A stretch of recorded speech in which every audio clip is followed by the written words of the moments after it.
আউযুবিল্লাহি মিনাশ শাইতানির রাজিম বিসমিল্লাহির রহমানির রহিম। আসসালামু আলাইকুম। আমরা ঘাসফড়িংয়ের শ্বসনতন্ত্র এ পর্যন্ত এর আগের পার্টে পড়েছিলাম। আমরা ঘাসফড়িংয়ের শ্বসনতন্ত্র এখান থেকে এই পার্টটা শুরু করব ইনশাআল্লাহ। আচ্ছা, অন্যান্য স্থলচর পতঙ্গের মতো ঘাসফড়িংয়েরও শ্বসনের জন্য বাতাস থেকে অক্সিজেন গ্রহণ করতে হবে, কারণ এদের শরীরে অসংখ্য কোষ আছে। সেই কোষগুলোতে গ্লুকোজ যাবে, সেই গ্লুকোজটাকে গ্রহণ করে মাইটোকন্ড্রিয়ার মাধ্যমে এখান থেকে কী করতে হবে, শক্তি উৎপাদন করতে হবে, এটিপি তৈরি করতে হবে। তাহলে এটিপি তৈরি যদি করতে হয় তাহলে অক্সিজেন অবশ্যই লাগবে, হ্যাঁ না? কারণ আমরা জানি সবাত শ্বসনের মধ্যে সবচেয়ে বেশি এনার্জি তৈরি হয়। তাহলে ঘাসফড়িংয়ের শ্বসনতন্ত্র এই অক্সিজেনটা সাপ্লাই দিবে। অন্যান্য স্থলচর পতঙ্গের মতো ঘাসফড়িংও শ্বসনের জন্য বাতাস থেকে অক্সিজেন গ্রহণ করে। এদের শ্বসনতন্ত্র বেশ উন্নত হয়, রক্তের অক্সিজেন বহনে অক্ষমতার ঘাটতি অনেকখানি পূরণ হয়েছে। আচ্ছা, ট্রাকিয়া এক ধরনের সূক্ষ্ম শ্বাসনালীর শাখা প্রশাখার মাধ্যমে পরিবেশ থেকে গৃহীত অক্সিজেন সরাসরি দেহকোষে প্রবেশ করে এবং দেহকোষে উৎপন্ন কার্বন ডাইঅক্সাইড একই পথে বাইরে বের হয়ে যায়। শ্বসন সম্পাদনের জন্য ট্রাকিয়া এবং এর শাখা প্রশাখাগুলো পরস্পর মিলিত হয়ে ঘাসফড়িং যে বিশেষ ধরনের শ্বসনতন্ত্র সৃষ্টি করে সেটার নাম হচ্ছে ট্রাকিয়াল তন্ত্র, ট্রাকিয়াল সিস্টেম। ঘাসফড়িংয়ের ট্রাকিয়াল তন্ত্র বা শ্বসনতন্ত্র নিচে বর্ণিত অঙ্গগুলো নিয়ে তৈরি। কী কী অঙ্গ আছে ট্রাকিয়াল তন্ত্রের মধ্যে? ট্রাকিয়াল তন্ত্রের মধ্যে আছে শ্বাসরন্ধ্র বা স্পাইরাকল, এরপর হচ্ছে শ্বাসনালী বা ট্রাকিয়া, এরপরে হচ্ছে ট্রাকিওল এবং বায়ুথলি। আচ্ছা, শ্বাসরন্ধ্র বা স্পাইরাকল কয়টা থাকে? শ্বাসরন্ধ্র বা স্পাইরাকল থাকে হচ্ছে 10 জোড়া বা 20টা।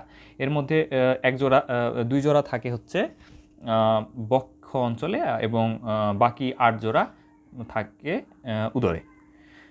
আচ্ছা, ট্রাকিয়াল তন্ত্রের স্পাইরাকল বা শ্বাসরন্ধ্র বা স্পাইরাকল জিনিসটা কি? এটি ট্রাকিয়াল তন্ত্রের উন্মুক্ত ছিদ্রপথ। ঘাসফড়িংয়ের দেহের উভয় পাশে, এক পাশে 10টি এবং অপর পাশে ডান পাশে 10টি এবং বাম পাশে 10টি, মোট 10 জোড়া বা 20টি কী আছে? শ্বাসরন্ধ্র বা স্পাইরাকল আছে। এর মধ্যে 2 জোড়া থাকবে বক্ষীয় অঞ্চলে এবং 8 জোড়া উদরীয় অঞ্চলে থাকবে। প্রতিটি শ্বাসরন্ধ্র ডিম্বাকার শ্বাসরন্ধ্র বা স্পাইরাকলগুলো কেমন? গোলাকার ছিদ্র না, এগুলো হচ্ছে ডিম্বাকার ছিদ্র এবং পেরিট্রিম নামক কাইটিনময় প্রাচীরে পরিবেষ্টিত থাকে। রন্ধ্রগুলোর মুখে সূক্ষ্ম রোমযুক্ত ছাঁকনি যন্ত্র থাকে, ধুলাবালি, জীবাণু, পানি ইত্যাদি ভিতরে প্রবেশ করতে পারে না। পেশি নিয়ন্ত্রিত কপাটিকার সাহায্যে রন্ধ্রগুলো খোলে বা বন্ধ হয়। শ্বাসরন্ধ্র বন্ধ থাকলে দেহ থেকে জলীয় বাষ্প বেরোতে পারে না। আচ্ছা, বেরোতে পারে না। এরপরে আমরা পড়ব শ্বাসনালী বা ট্রাকিয়া। ট্রাকিয়া বা শ্বাসনালীটা কি? প্রতিটি শ্বাসরন্ধ্র অ্যাট্রিয়াম নামক একটি ক্ষুদ্র প্রকোষ্ঠে উন্মুক্ত হয়। এখান থেকে উৎপন্ন হয় সূক্ষ্ম শাখা প্রশাখাযুক্ত স্থিতিস্থাপক বহিতকীয় মানে একটোডার্মাল ট্রাকিয়া, যা ঘাসফড়িং এর প্রধান শ্বসনাঙ্গ। তাহলে ঘাসফড়িংয়ের প্রধান শ্বসনাঙ্গ কি? ট্রাকিয়া, তাই না? আমরা অনেকে এটা ভুল করি, ঘাসফড়িংয়ের প্রধান শ্বসনাঙ্গ আমরা লিখি শ্বাসরন্ধ্র বা স্পাইরাকল। আসলে ঘাসফড়িংয়ের প্রধান শ্বসনাঙ্গ হচ্ছে ট্রাকিয়া, এটা ভুল করা যাবে না। এবং সারা দেহে জালিকাকারে এই ট্রাকিয়াটা বিস্তৃত থাকে। ট্রাকিয়া ত্বকের অন্তঃপ্রবর্ধক হিসাবে গঠিত হয়। এদের প্রাচীরে 3 স্তর, ট্রাকিয়ার প্রাচীর কয় স্তর বিশিষ্ট? 3 স্তর বিশিষ্ট। সবার বাইরে থাকবে হচ্ছে ভিত্তি ঝিল্লির পরে মাঝখানে চাপা বহুভুজাকার কোষের একটা এপিথেলিয়াম সেল, একই স্তরে এপিথেলিয়াম কোষ থাকবে। আর এপিথেলিয়ামকে ভিত্তি দেওয়ার জন্য ভিত্তি কোষ থাকবে, সেটা সবার বাইরে। আর সবার ভেতরে তাহলে কি থাকবে? সবার ভেতরে থাকবে কিউটিকল নির্মিত ইন্টিমা। আচ্ছা, ট্রাকিয়ার অন্তস্থ গহ্বর দিয়ে বায়ু, ট্রাকিয়ার মধ্যে যে ছিদ্রটা বা ট্রাকিয়া যদি একটা টিউব ধরি, এর মধ্যে দিয়ে যে অন্তস্থ গহ্বর বা ছিদ্রটা, সেই ছিদ্র দিয়ে বায়ু প্রবাহিত হবে। এই গহ্বরে কিছুটা পরপর ইন্টিমাটা আমরা দেখলাম, সবার ভিতরে ইন্টিমা যে লেয়ারটা, সেই ইন্টিমাটা আস্তে আস্তে কী হয়? পুরু হয়ে আংটির মতো বলয় গঠন করে, সেটার নাম হবে টিনিডিয়া। আংটির মতো বলয় গঠন করে, সেটার নাম হচ্ছে টিনিডিয়া। তাহলে এই যে ইন্টিমাটা মাঝে মাঝে জায়গায় একটু বেশি মোটা হয়, সেটার নাম হচ্ছে টিনিডিয়া থাকায় ট্রাকিয়া কখনো চুপসে যায় না। দেহে ট্রাকিয়া জালিকাকারে বিন্যস্ত থাকলেও প্রধান কয়েকটি নালী অনুদৈর্ঘ্য এবং অনুপ্রস্থভাবে বিন্যস্ত থাকে, এগুলোকে ট্রাকিয়াল কাণ্ড বা বলা হয়। মোট 3 জোড়া অনুদৈর্ঘ্য ট্রাকিয়াল কাণ্ড এদের দৈর্ঘ্য বরাবর বিস্তৃত থাকে। অনুদৈর্ঘ্য ট্রাকিয়াল কাণ্ড কয়টা? 6টা। এক জোড়া পার্শ্বীয় আচ্ছা, এখানে একটা কথা হচ্ছে, টিনিডিয়া থাকায় ট্রাকিয়া কখনো চুপসে যায় না। আচ্ছা, আমাদের ফুসফুস আছে না? আমাদের তো ফুসফুস আছে, এদের তো ফুসফুস নাই, তাই না? এদের ট্রাকিয়া তন্ত্র আছে এবং বায়ুথলি আছে। আচ্ছা, আমাদের ফুসফুস কেন চুপসে যায় না?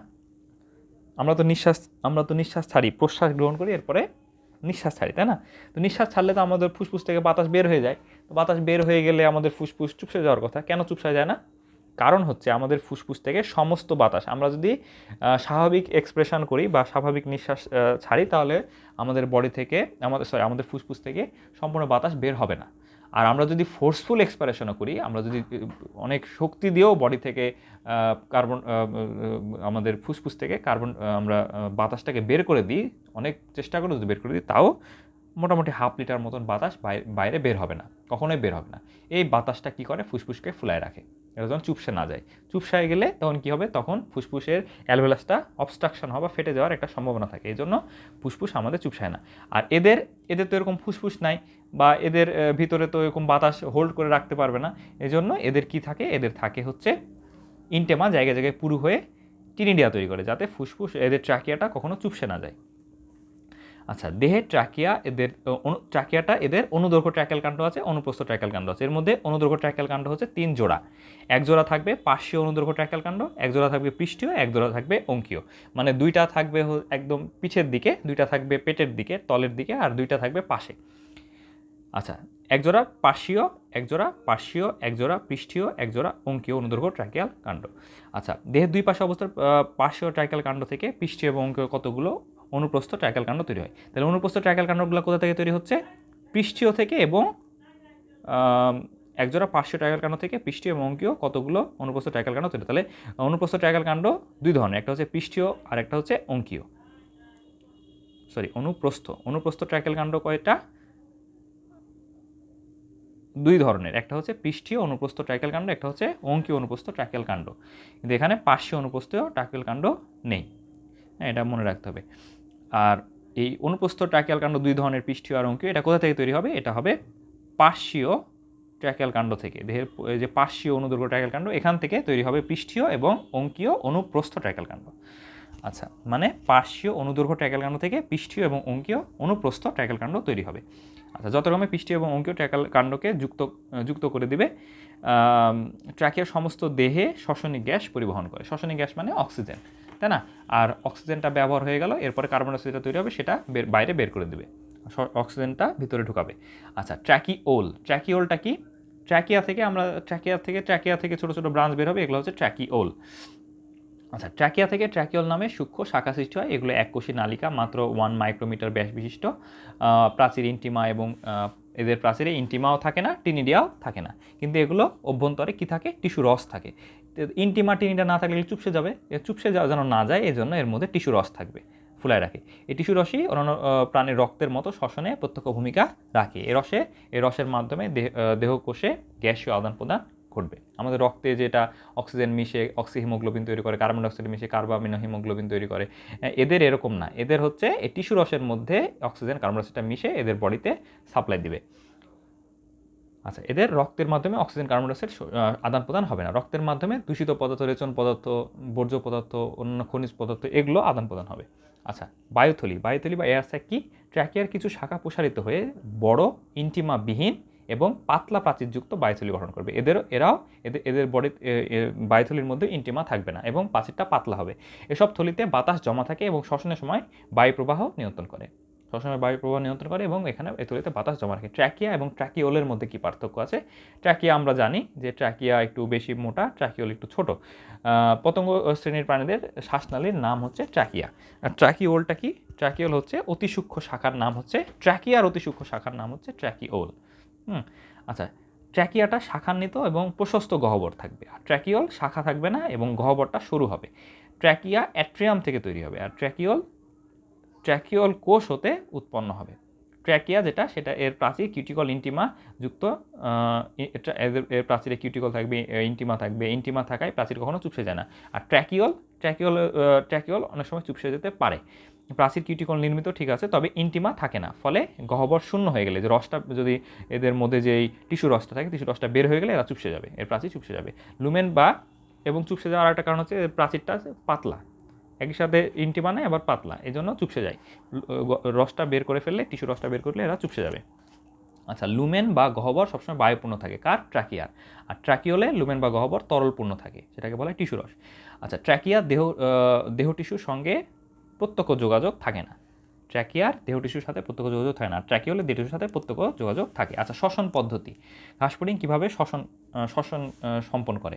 শ্বাসরঞ্জক ঘাসফড়িংয়ের নেই, তাহলে ঘাসফড়িংয়ে শ্বাসরঞ্জক না থাকায় ঘাসফড়িং রক্ত শ্বসনে তেমন ভূমিকা পালন করতে পারে না। দেহের বিভিন্ন অঙ্গ প্রত্যঙ্গ জালিকার মতো ছড়িয়ে থাকা ট্র্যাকিয়া ট্র্যাকিওলের মাধ্যমে গ্যাসীয় আদান প্রদান ঘটে। কীভাবে হবে? শ্বাস গ্রহণ এবং শ্বাসত্যাগ উভয় প্রকার প্রধানত শ্বাসরন্ধ্র দিয়ে নিয়ন্ত্রিত হয়।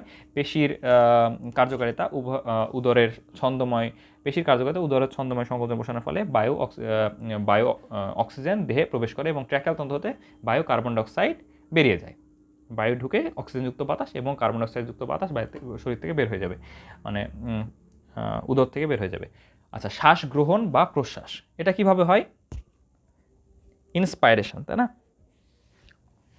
শরীরে যখন অক্সিজেনের প্রয়োজন দেখা দেবে তখন শ্বাস গ্রহণ হবে, তাই না? আর শরীরে যখন অক্সিজেনের পরিমাণ অক্সিজেনটা ব্যবহার করে কার্বন ডাইঅক্সাইড বেশি জমা হবে তখন শ্বাস ত্যাগ বা নিঃশ্বাস হবে, তাই তো? শ্বাস গ্রহণ বা প্রশ্বাস পেশি প্রসারণে উদরীয় খণ্ডগুলো প্রসারিত হলে ট্র্যাকিয়ার অন্তস্থ গহ্বর ও আয়তনে বৃদ্ধি পাবে। যদি পেশিগুলো প্রসারণের মাধ্যমে উদরীয় খণ্ডগুলো যদি প্রসারিত হয় তাহলে ট্র্যাকিয়ার অন্তস্থ গহ্বর আয়তনে বৃদ্ধি পাবে। এ সময় প্রথম 4 জোড়া শ্বাসরন্ধ্র, প্রথম 4 জোড়ার মধ্যে 2 জোড়া থাকবে বক্ষে আর 2 জোড়া থাকবে উদরের একবারে প্রথমে। এটা হচ্ছে প্রশ্বাসী। তাহলে প্রথম 4 জোড়া যারা, তারা হচ্ছে প্রশ্বাসী শ্বাসরন্ধ্র বা স্পাইরাকল, ইনহেলেটরি স্পাইরাকল। এগুলো খুলে যাবে। ফলে অক্সিজেনযুক্ত বাতাস প্রথমে শ্বাসরন্ধ্রের মাধ্যমে ট্র্যাকিয়াতে পৌঁছাবে, ট্র্যাকিয়া থেকে সেখান থেকে যাবে ট্র্যাকিয়ার ব্রাঞ্চ ট্র্যাকিওলে যেটা টিস্যু রস থাকে, টিস্যু রসের মধ্যে দ্রবীভূত হবে, টিস্যু রসের মধ্যে দ্রবীভূত হয় ওটা যাবে হচ্ছে বায়ুথলির মাধ্যমে অন্তঃকোষীয় স্থানে কোষে কোষে চলে যাবে। আচ্ছা, আর শ্বাস গ্রহণ বা ত্যাগ কি?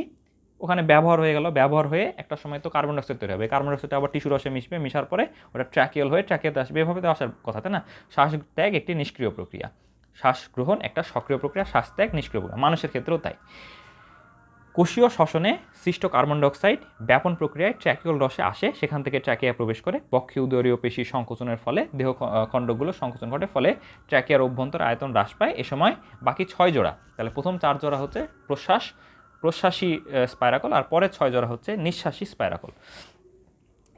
শেষের 6 জোড়া স্পাইরাকল শ্বাসরন্ধ্র খুলে যাবে, যার মধ্যে দিয়ে ট্র্যাকিয়া থেকে কার্বন ডাইঅক্সাইড সমৃদ্ধ বাতাস দ্রুত বের হয়ে যাবে। মূলত নিঃশ্বাসের সময় খুব অল্প পরিমাণ কার্বন ডাইঅক্সাইড দেহ থেকে নিষ্কান্ত হয় বা বের হয়ে যায়। কোষে উৎপন্ন অধিকাংশ কার্বন ডাইঅক্সাইড রক্তের প্লাজমা দ্বারা পরিবাহিত হয়ে ব্যাপন প্রক্রিয়ায় শরীরের বাইরে দেহ থেকে নিষ্কৃত হয় বা বাইরে বের হয়ে যায়।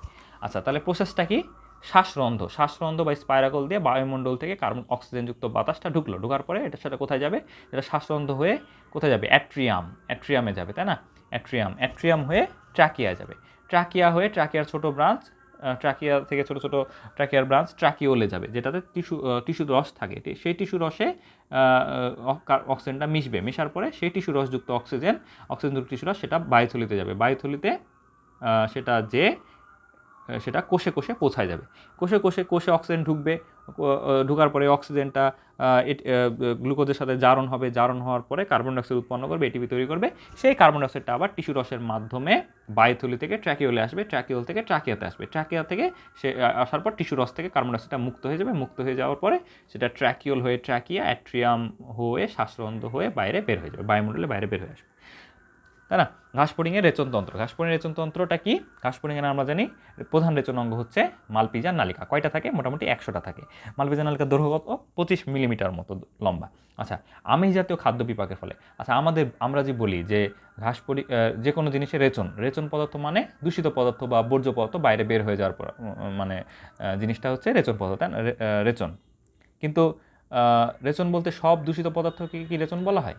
বের হয়ে যাওয়াকে রেচন বলে না, শুধুমাত্র নাইট্রোজেন ঘটিত রেচন পদার্থ কোথা থেকে তৈরি হবে? অবশ্যই প্রোটিন থেকে তৈরি হবে, কারণ প্রোটিনে পিউরিন বেস, পাইরিমিডিন বেস থাকে এবং সেটা ভেঙে নাইট্রোজেন জাতীয় বর্জ্য পদার্থই তৈরি হয়। তাহলে আমরা রেচন বলতে বুঝবো যে সব জাতীয় খাদ্য থেকে না, শুধুমাত্র আমিষ জাতীয় খাদ্য, কারণ আমিষ পৃথিবীতে একমাত্র খাবার আছে যেটা আমিষ, সেটাই হচ্ছে শুধুমাত্র নাইট্রোজেন যুক্ত থাকে। শর্করাতে নাইট্রোজেন থাকে না, ফ্যাটে বা লিপিডেও নাইট্রোজেন থাকে না, শুধু আমিষে নাইট্রোজেন থাকে। আমিষ জাতীয় খাদ্য বিপাকে সৃষ্ট নাইট্রোজেন ঘটিত বর্জ্য পদার্থ নিষ্কাশনের প্রক্রিয়াকে বলা হয় রেচন বা এক্সক্রিশন। অন্যান্য পতঙ্গের মতো ঘাসফড়িংয়ের প্রধান রেচন অঙ্গ হচ্ছে মালপিজান নালিকা বডি কিন্তু হবে না, এটা মনে রাখতে হবে। তবে মেদপুঞ্জের কোষের মধ্যে মেদপুঞ্জের মধ্যে কিছু কিছু কোষ থাকে, চর্বির মধ্যে কিছু কিছু কোষ থাকে, যেমন ইউরেট কোষ, ইউরিকোজ গ্রন্থি, নেফ্রোসাইট, কিউটিকল, এর মধ্যে এগুলো হচ্ছে সহকারী রেচন অঙ্গ হিসেবে কাজ করে, মানে অতিরিক্ত রেচন অঙ্গ। আচ্ছা, মালপিজার নালিকা, প্রধান রেচন অঙ্গ মালপিজার নালিকা। তাহলে মালপিজার নালিকা সম্পর্কে আমাদের পড়তে হবে। এর মুক্ত প্রান্তটা হচ্ছে উন্মুক্ত, আর যেটা হচ্ছে মেসেন্টেরন এবং স্টোমোডিয়াম এবং মেসেন্টেরনের যে সংযোগস্থল জাংশন, সেই জাংশনে যুক্ত থাকে, ওই প্রান্তটা খোলা।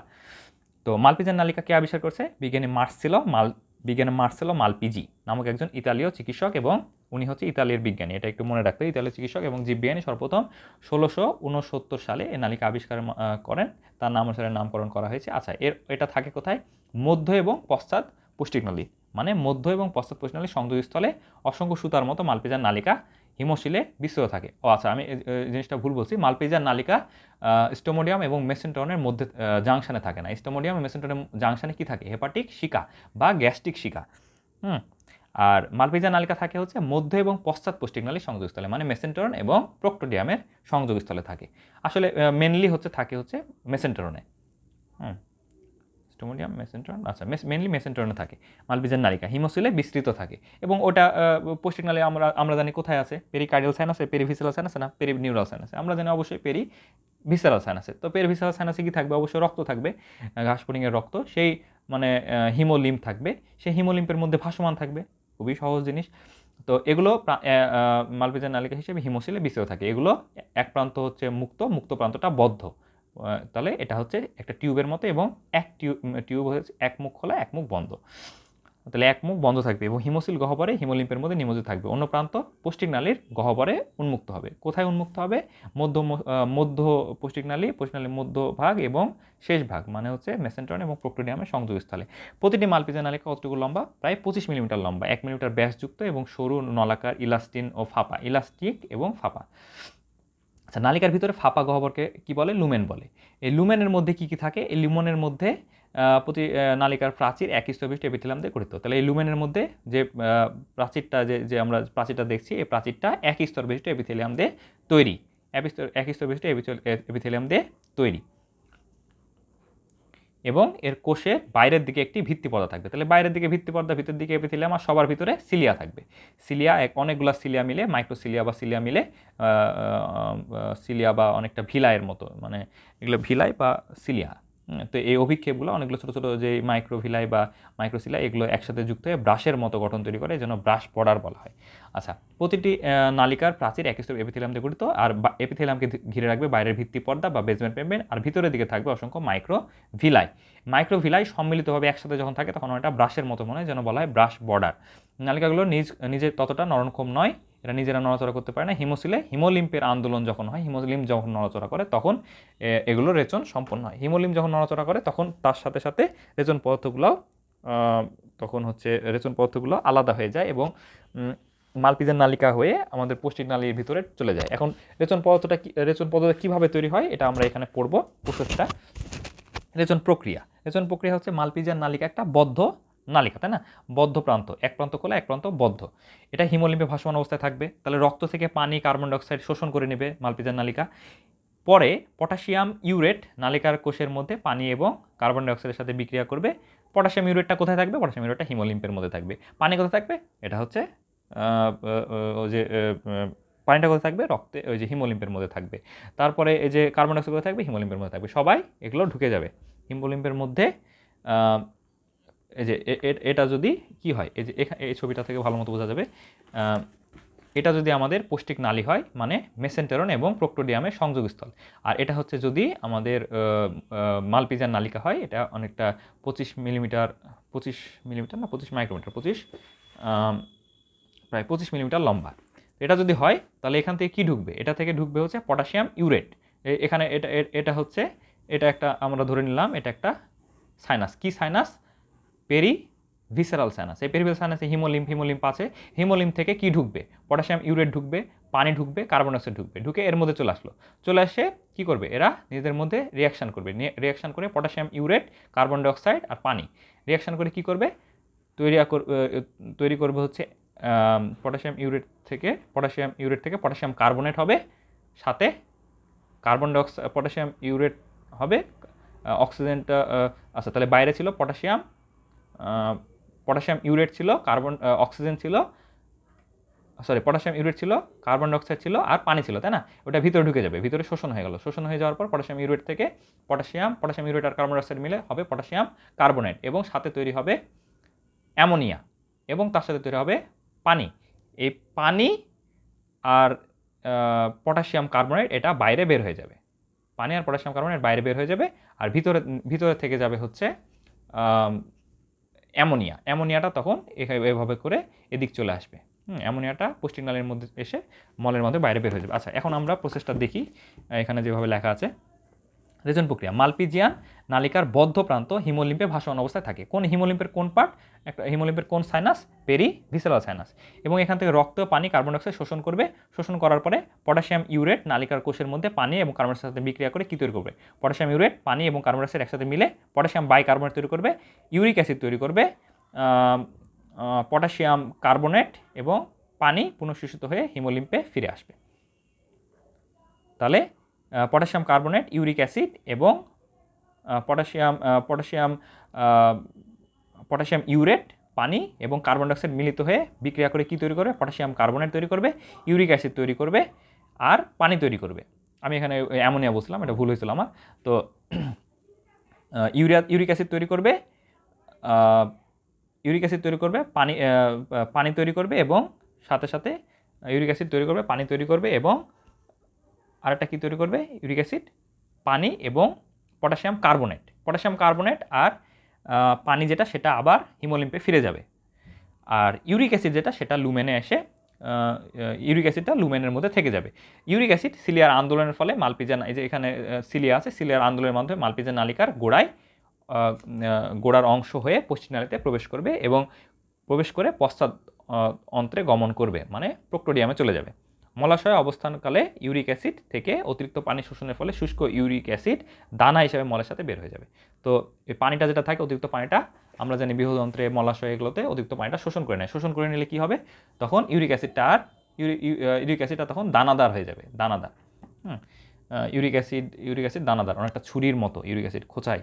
হ্যাঁ, তো অনেকটা ইউরিক অ্যাসিড দানাদার মতো, ক্রিস্টালের মতন হয়ে এদের হচ্ছে মানে অ্যানাস হয়ে বা পায়ুছিদ্র হয়ে বাইরে বের হয়ে যাবে। আচ্ছা, অতিরিক্ত এবং আনুষঙ্গিক রেচনাঙ্গ, এটা খুবই গুরুত্বপূর্ণ। এদের আনুষঙ্গিক প্রধান রেচনাঙ্গ তো মালপিজিয়ান নালিকা। আনুষঙ্গিক রেচনাঙ্গ কি? ইউরেট কোষ, ইউরিকোজ গ্রন্থি, নেফ্রোসাইট এবং কিউটিকল। ইউরেট কোষটা কোথায় থাকে? ঘাসফড়িংয়ের দেহে অসংখ্য ফ্যাট বডি এবং চর্বি কোষ থাকে। এগুলো প্রধানত শর্করা, আমিষ, স্নেহ জাতীয় খাদ্যকে পরিবর্তিত রূপে জমা রাখে। তাছাড়া এগুলো হিমোলিম্পে বিদ্যমান কিছু ইউরিক অ্যাসিড ইউরেট কোষের মধ্যে আজীবন জমা করে রাখে। এসব পদার্থ সঞ্চয়ের কারণে কোষগুলো ইউরেট কোষ নামে পরিচিত। এরপরে তাহলে ইউরেট কোষ কাকে বলে? ঘাসফড়িংয়ের দেহে অসংখ্য ফ্যাট বডি থাকবে বা চর্বি কোষ থাকবে। এই চর্বি কোষের মধ্যে এগুলো প্রধানত শর্করা, আমিষ, স্নেহজাতীয় খাদ্যকে পরিবর্তিত রূপে জমা রাখলো। এগুলো হিমোলিম্পে বিদ্যমান কিছু ইউরিক অ্যাসিড ইউরেট কোষের মধ্যেই আজীবন জমা করে রাখে। তাহলে এই ইউরেট কোষের মধ্যে ইউরিক অ্যাসিডগুলো জমা করে রাখে, ওই যে ক্রিস্টালগুলোকে জমা করে রাখে। এসব পদার্থ সঞ্চয়ের কারণে কোষগুলোকে নাম হয়ে যায় তখন ইউরেট কোষ। বোঝা গেছে? আচ্ছা, এরপরে হচ্ছে ইউরিকোজ গ্রন্থি। ইউরিকোজ গ্রন্থিটা কি? এটা হচ্ছে শুধুমাত্র পুরুষের ক্ষেত্রে থাকে। পুরুষের কোথায় থাকে? পুরুষ ঘাসফড়িংয়ের একটা গ্রন্থি আছে, গ্রন্থিটার নাম হচ্ছে মাশরুম গ্রন্থি। এই মাশরুম গ্রন্থিতে ইউরিকোজ গ্রন্থি অবস্থান করে এবং সেখানে হিমোসিল থেকে যে রেচন দ্রব্য তৈরি হয় সেই রেচন দ্রব্যগুলোকে শোষণ করে নেয়। হ্যাঁ, কী রেচন দ্রব্য তৈরি হবে? ইউরিক অ্যাসিড তৈরি হবে। ইউরিক অ্যাসিডটাকে শোষণ করে নিয়ে জমা রাখবে এবং সঙ্গমের সময়, যখন প্রজননের সময়, স্ত্রীর সাথে সঙ্গমের সময়, প্রজননের সময়, তখন এসব বর্জ্যপদার্থ শুক্রাণুর সাথে বাইরে বের হয়ে যাবে, নিক্ষিপ্ত হবে। ইউরিকোজ গ্রন্থি মানে মাশরুম গ্রন্থিতে সঞ্চয় থাকবে এবং প্রজননের সময় ইউরিকোজ গ্রন্থি থেকে বা মাশরুম গ্রন্থি থেকে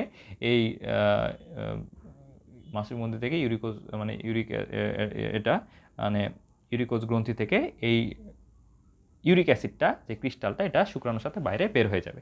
এরপরে হচ্ছে নেফ্রোসাইটটা কি? এটা হচ্ছে আরেকটা আনুষঙ্গিক বা অতিরিক্ত রেচনাঙ্গ।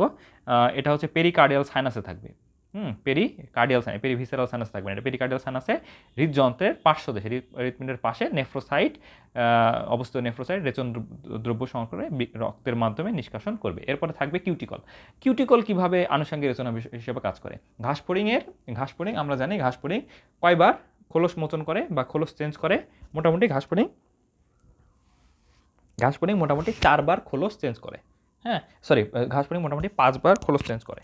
তো এই খোলস চেঞ্জ করার আগে মানে ঘাসফড়িংয়ের বডি তো লম্বা হয়, কিন্তু বডিটা বৃদ্ধি পায়, কিন্তু ওই খোলসটা তো আর বৃদ্ধি পায় না। তো ঘাসফড়িংয়ের বডি বৃদ্ধি পেতে পেতে একসময় খোলসের কারণে আর বৃদ্ধি পেতে পারে না। তো এ সময় এই খোলসের মানে যখন বৃদ্ধি পায় তখন এই খোলসের তলে কিছু রেচন বর্জ্য পদার্থ ইউরিক অ্যাসিড রূপে জমা করে রাখে। তো যখন খোলসটা চেঞ্জ হবে তখন ওই খোলসের সাথে খোলসের তলে কিউটিকলের তলে যেই রেচন বর্জ্য পদার্থ থাকে ইউরিক অ্যাসিড সেটাকেও এরা বাইরে বের করে দিবে। হুম। এই জন্যই এই কিউটিকলকেও এর রেচন আনুষঙ্গিক রেচনাঙ্গ বা সহক রেচনাঙ্গ হিসেবে কাজ করে। নিম দশায় হিমোসিলে ভাসমান অ্যামিবা সদৃশ কিছু অ্যামিবোসাইট কোষ থেকে রেচন দ্রব্য সংগ্রহ করে কিউটিকলের নিচে সংরক্ষণ করে রাখে। খোলস মোচনের সময় পুরাতন কিউটিকল সহ সঞ্চিত রেচন দ্রব্য বাইরে বের হয়ে যায়। আচ্ছা, মালপিজান নালিকা মালপিজান বডির মধ্যে পার্থক্য কি? মালপিজান বডি মানুষের নেফ্রনের পার্ট বা মানুষের নেফ্রনের মূল অংশ দুইটা। মানুষের মানুষের প্রধান রেচন অঙ্গ কি? কিডনি। কিডনির ক্ষুদ্রতম এবং গাঠনিক একক হচ্ছে নেফ্রন। নেফ্রনের প্রধান দুইটা পার্ট হচ্ছে, একটা হচ্ছে রেনাল কর্পাসল বা মালপিজান বডি, আর একটা হচ্ছে রেনাল টিউবিউলস। তো এই মালপিজান বডিটা হচ্ছে মানুষের কিডনিতে থাকে, আর মালপিজান নালিকা কোথায় থাকে? এটা আর্থ্রোপোডের প্রধান রেচন অঙ্গ। তাহলে ঘাসফড়িংয়ে সহ সকল পতঙ্গের প্রধান রেচন অঙ্গ হচ্ছে মালপিজান নালিকা। আর মালপিজান বডি কি? মানুষের সকল মেরুদণ্ডের প্রাণীর প্রধান রেচন অঙ্গের একটা অংশ, মানে কিডনির একটা অংশ। কিডনির অংশ নেফ্রনের একটা পার্ট। আচ্ছা, মালপিজান নালিকা কি? এটা প্রাণীর অন্ত্রের প্রাচীরে গুচ্ছাকারে অবস্থান করে, মোটামুটি 100টা থাকে। কোথায় থাকে? প্রাণীর অন্ত্রের প্রাচীরে, মানে হচ্ছে মেসেন্টেরন এবং প্রোক্টোডিয়ামের সংযোগস্থলে থাকে। আর মালপিজান বডি কোথায় থাকে? এটি প্রাণীর বৃক্কের নেফ্রনে এককভাবে অবস্থান করে, আলাদাভাবে। মালপিজান নালিকা সংখ্যা হচ্ছে অল্প, ঘাসফড়িংয়ের ক্ষেত্রে প্রায় 100টা, আর মালপিজান বডি অনেক বেশি। মানুষের 2 লক্ষ বৃক্কে প্রায় 20 লক্ষ, মানুষের 2 বৃক্কে প্রায় 20 লক্ষ মালপিজিয়ান বডি থাকে। আচ্ছা, মালপিজিয়ান নালিকা দেখতে কেমন? গঠন হচ্ছে সুতার মতো নলাকার এপিথেলিয়ার আবরণ ভিত্তি পর্দা দিয়ে গঠিত। সবার বাইরে ভিত্তি পর্দা থাকবে, এরপর এপিথেলিয়াল থাকবে, এপিথেলিয়াম সেল থাকবে, আর সবার ভিতরে থাকবে ব্রাশ বর্ডার, তাই না? মানে হচ্ছে মাইক্রোভিলাই, একটা নলাকার, এবং নলটা এক মুখে খোলা এক মুখ বন্ধ। আর মালপিজিয়ান বডিটা কেমন? এটা হচ্ছে গোলাকার। বাইরের দিকে মালপিজিয়ান বডি বা বোমাস ক্যাপসুল কি বাইরের দিকে ইফারেন্ট আর্টারিওলটা আসার পরে গ্লোমেলাস হলো, গ্লোমেলাস হওয়ার পরে অ্যাফারেন্ট আর্টারিওলে বের হয়ে গেল, আর একে ঘিরে রাখবে হচ্ছে বোমাস ক্যাপসুল। এটাই তো মালপিজিয়ান বডি, কাপের মতো বোমাস ক্যাপসুল এবং কৈশিক জালিকা পিণ্ড গ্লোমেলাস নিয়ে গঠিত। আচ্ছা, মালপিজান নালিকার সংযুক্তি কি যুক্ত থাকে? মালপিজান নালিকার সাথে এক প্রান্ত হিমোসিলে মুক্ত থাকে আর অন্য প্রান্ত অন্ত্রের সাথে যুক্ত থাকে। মালপিজান বডি এক প্রান্ত নেফ্রনের প্রক্সিমাল প্যাসন নালিকার সাথে, অন্য প্রান্ত রক্তনালীর সাথে যুক্ত থাকে। আচ্ছা, মালপিজান নালিকা হিমোসিলে বিদ্যমান হিমোলিম্ফ থেকে রেচন বর্জ্য সংগ্রহ করে পুষ্টিক নালীতে প্রেরণ করে। মালপিজান নালিকাটা কি? হিমোসিলে যেসব হিমোসিলে কি থাকে? হিমোলিম্ফ থাকে। হিমোলিম্ফের মধ্যে কি থাকে? হিমোলিম্ফ রস এবং কি রক্তকণিকা বা হেমোসাইট, তাই না? হিমোসিলে বিদ্যমান যে হিমোলিম্ফ এবং রেচন বর্জ্য সংগ্রহ করে পুষ্টিনালীতে প্রেরণ করা, এটা হচ্ছে মালপিজান নালিকার কাজ। মালপিজান বডির কি কাজ? রক্ত থেকে সূক্ষ্ম ছাঁকনের মাধ্যমে বা আল্ট্রাফিল্ট্রেশনের মাধ্যমে রেচন বর্জ্য পদার্থ সহ অনেক প্রয়োজনীয় বস্তু সংগ্রহ করে, মানে রিঅ্যাবজর্পশন করে নেফ্রন নালিকায় প্রেরণ করে। কিছু আল্ট্রাফিল্ট্রেশন করে, কিছু রিঅ্যাবজর্পশন করে, আর কিছু অ্যাক্টিভ সিক্রেশন করে, এটাই কাজ ওর। আচ্ছা, অ্যাক্টিভ সিক্রেশন মূলত মালপিজিয়ান বডি করে না, active secretion mainly renal tubules করে। যাই হোক, আচ্ছা, ঘাসফড়িংয়ের সংবেদী অঙ্গ। ঘাসফড়িংয়ের সংবেদী অঙ্গ কী কী আছে?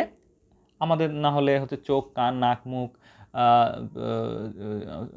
আমাদের এগুলো হচ্ছে সংবেদী অঙ্গ আছে। ঘাসফড়িংয়ের তো এসব নাই, তাই না?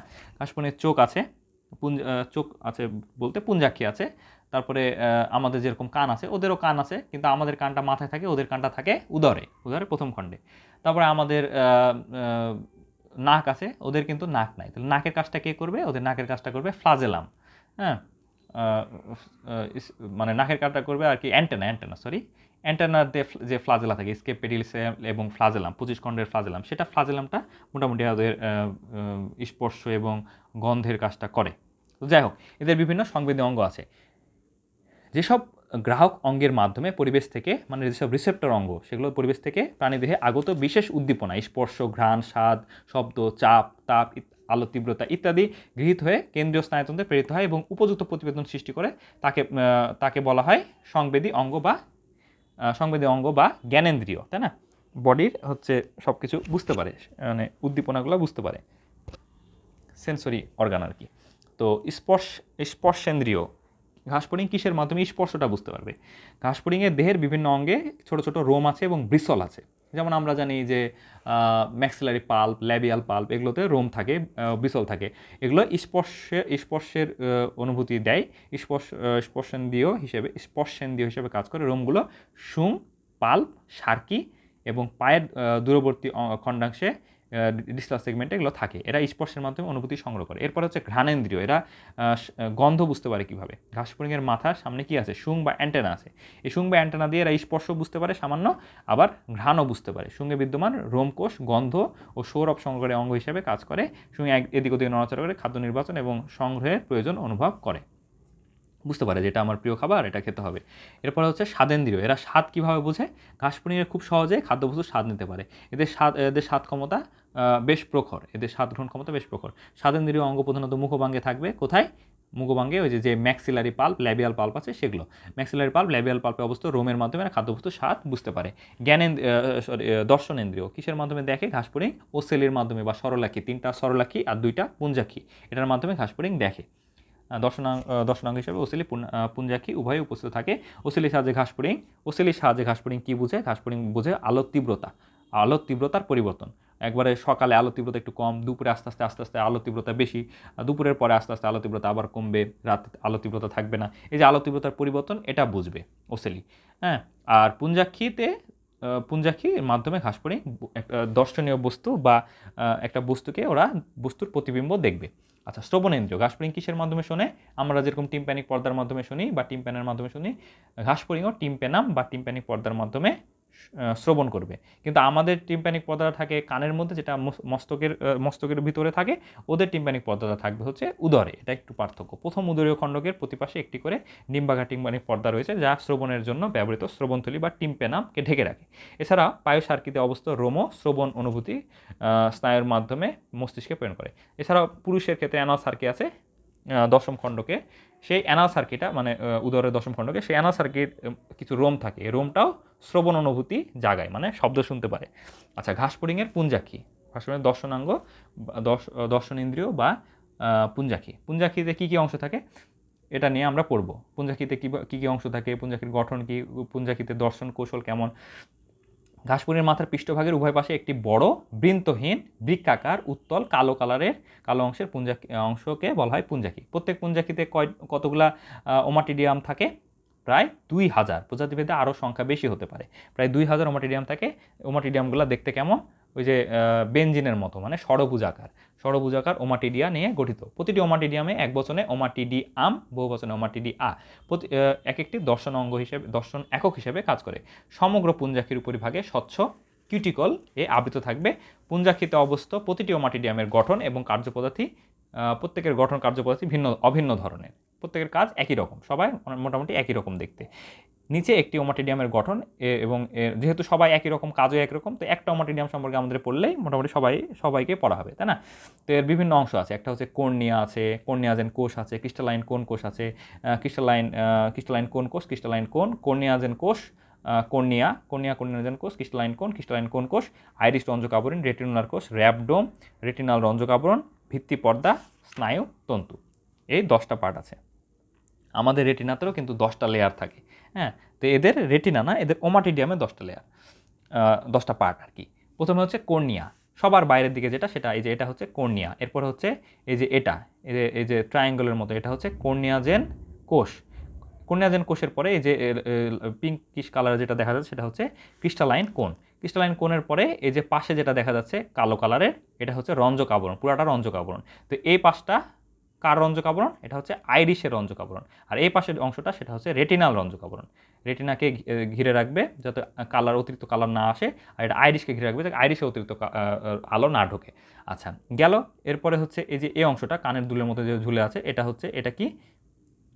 হচ্ছে ক্রিস্টালাইন কোন কোষ। এরপরে এই যে এই সাদা যে দোরাকাটা দাগ, রেল লাইনের দাগের মতো, এটা হচ্ছে র্যাবডোম। আর রেল লাইনের দাগের মতন এর পাশে 2টা কোষ আছে, এর 2টা হচ্ছে রেটিনুলার কোষ, তাই না? তাহলে প্রথমে হচ্ছে কর্নিয়া, তারপরে এই যে এই হলুদটা হচ্ছে কর্নিয়াজেন কোষ, তারপরে এই যে পিঙ্ক কালারের ট্রায়াঙ্গেল শেপ এটা হচ্ছে ক্রিস্টালাইন কোন, আর এই ক্রিস্টালাইন কোণের যে নিচে এটা হচ্ছে ক্রিস্টালাইন কোন কোষ, এটা হচ্ছে আইরিশের রঞ্জক আবরণ, এটা হচ্ছে রেটিনাল রঞ্জক আবরণ, এটা হচ্ছে র্যাবডোম, র্যাবডোমের পাশে হচ্ছে রেটিনুলার কোষ, আর সবার এই যে এটা হচ্ছে ভিত্তিপর্দা ধরে রাখে, ভিত্তিপর্দা এই ওমাটিডিয়ামগুলোকে ধরে রাখে।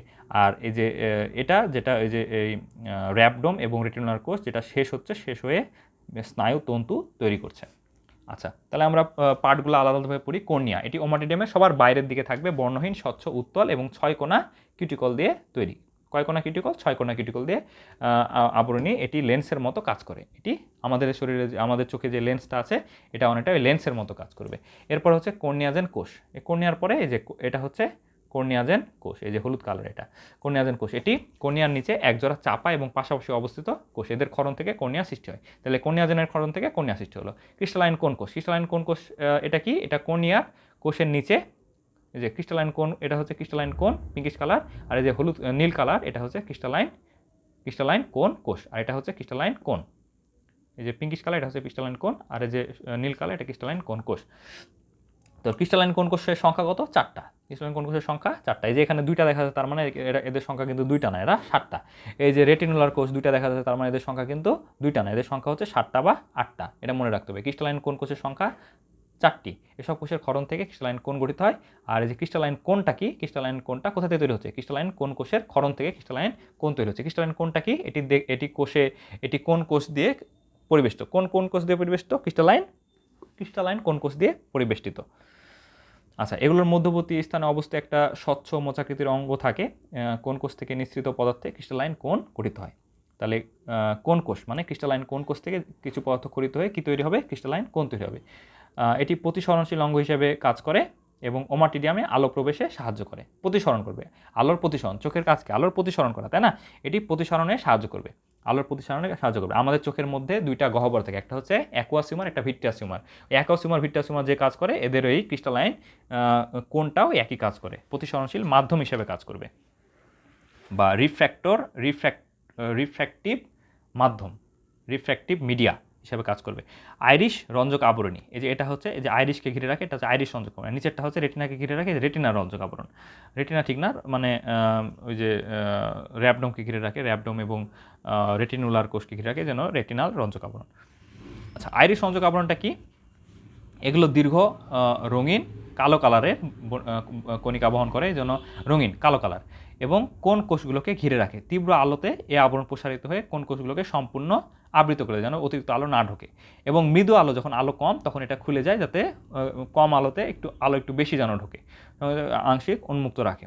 রেটিনুলার কোষ কি? রেটিনুলার কোষ হচ্ছে এই যে সবুজ কালার, এটা হচ্ছে রেটিনুলার কোষ। এই কোষগুলো বৃত্তাকার এবং 7 থেকে 8টি লম্বা রেটিনুলার কোষে অবস্থিত।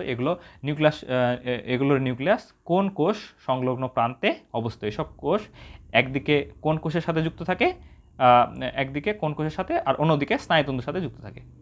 রেটিনুলার কোষ কার সাথে যুক্ত থাকে? একদিকে এই যে ক্রিস্টালাইন কোণের সাথে কিন্তু যুক্ত নয়, এই যে হলুদের সাথে যুক্ত, পিঙ্কের সাথে কিন্তু যুক্ত নয়। তাহলে একদিকে কার সাথে যুক্ত?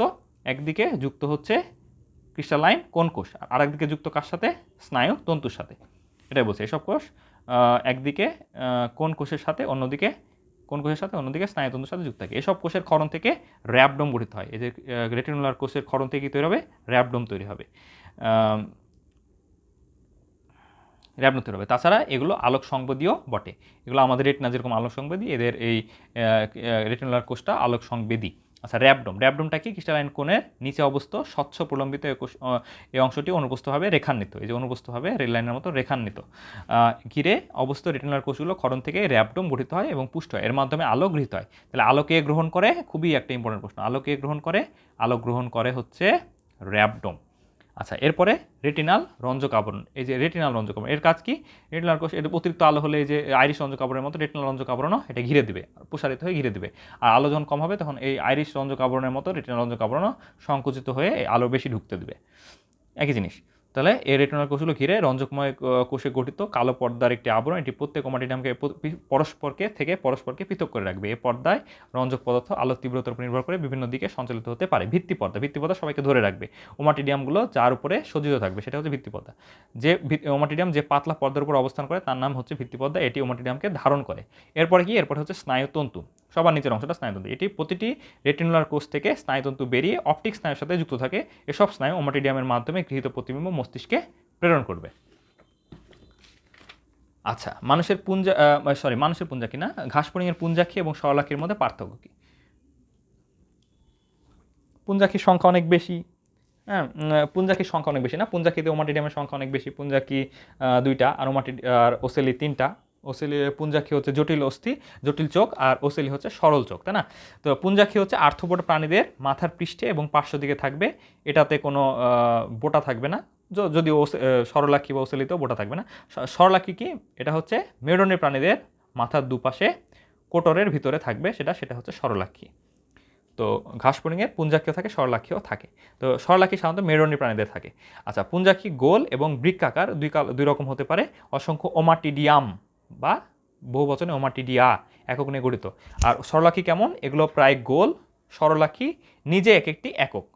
আর আর পুঞ্জাক্ষীতে অনেকগুলো একক আছে, সেই এককগুলোর নাম হচ্ছে ওমাটিডিয়াম বা ওমাটিডিয়া বহুবচনে। এককের উপাদান মানে পুঞ্জাক্ষীতে কী থাকবে?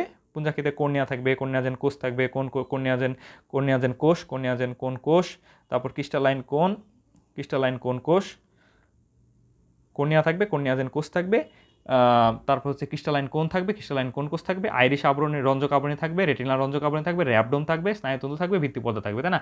আর সরলাক্ষীতে কি থাকবে? সরলাক্ষী থাকবে কর্নিয়া, এটা মনে রাখতে হবে, cornea, Irish, lens, retina, choroid, sclera, পেশি, প্রকোষ্ঠ, এগুলো থাকবে। কর্নিয়া থাকবে সবার বাইরে, তা কর্নিয়ার আগে আবার কনজাংটিভা থাকে, এরপরে আইরিস থাকে, যেটা আমরা চোখের বিভিন্ন এক একজনেরই এক এক রকম কালার, কারো অ্যাশ কালার, কারো ব্লু কালার, কারো গ্রিন কালার, তাই না? গ্রিন কালারটা খুব রেয়ার, দেখতে খুব সুন্দর লাগে। তো অধিকাংশের কালো কালার, এটা হচ্ছে আইরিশ। এরপরে হচ্ছে কি? এরপরে ভিতরে লেন্স থাকবে, আইরিশটা লেন্সকে ঘিরে ধরে রাখে সাসপেন্সরি লিগামেন্টের মাধ্যমে। এরপরে কি আছে? এরপরে রেটিনা আছে, যেটা আলো গ্রহণ করে। আর ঘাসফড়িংয়ের আলো গ্রহণ করবে কে? র্যাবডোম, মনে রাখতে হবে। এরপরে কোরোয়েড, মানুষের চোখের 3টা লেয়ার থাকে, সবার বাইরের লেয়ারটা হচ্ছে স্ক্লেরা, এরপরে লেয়ারটা হচ্ছে কোরোয়েড, এটা একটা কালো লেয়ার। হ্যাঁ, অনেকটা কালো লেয়ার, মানে এই লেয়ারে এটাকে ভাস্কুলার লেয়ার বলা হয়, মানে এখানে রক্ত সাপ্লাই হয়। আর স্ক্লেরাটা অনেকটা হচ্ছে বর্ণহীন ক্লেরা, আর সবার ভিতরে থাকে হচ্ছে রেটিনা। আচ্ছা, এরপরে চোখের কিছু মাসল থাকে, এক্সট্রিনসিক মাসল, ইন্ট্রিনসিক মাসল থাকে। হ্যাঁ, ওই যে অবলিক মাসল, কিছু হচ্ছে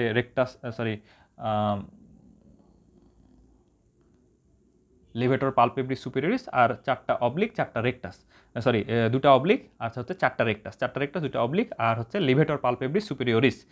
এই 7টা মাসল থাকে। আর কিছু প্রকোষ্ঠ থাকে, 2টা প্রকোষ্ঠ থাকে, একটা হচ্ছে সামনের একটা প্রকোষ্ঠ, অ্যান্টেরিয়র কম্পার্টমেন্ট, আর একটা হচ্ছে পস্টেরিয়র কম্পার্টমেন্ট। পস্টেরিয়র কম্পার্টমেন্ট একাই 100, মানে পস্টেরিয়র কম্পার্টমেন্ট হচ্ছে এখানে হচ্ছে হাইলোরনিক অ্যাসিড দিয়ে থাকে।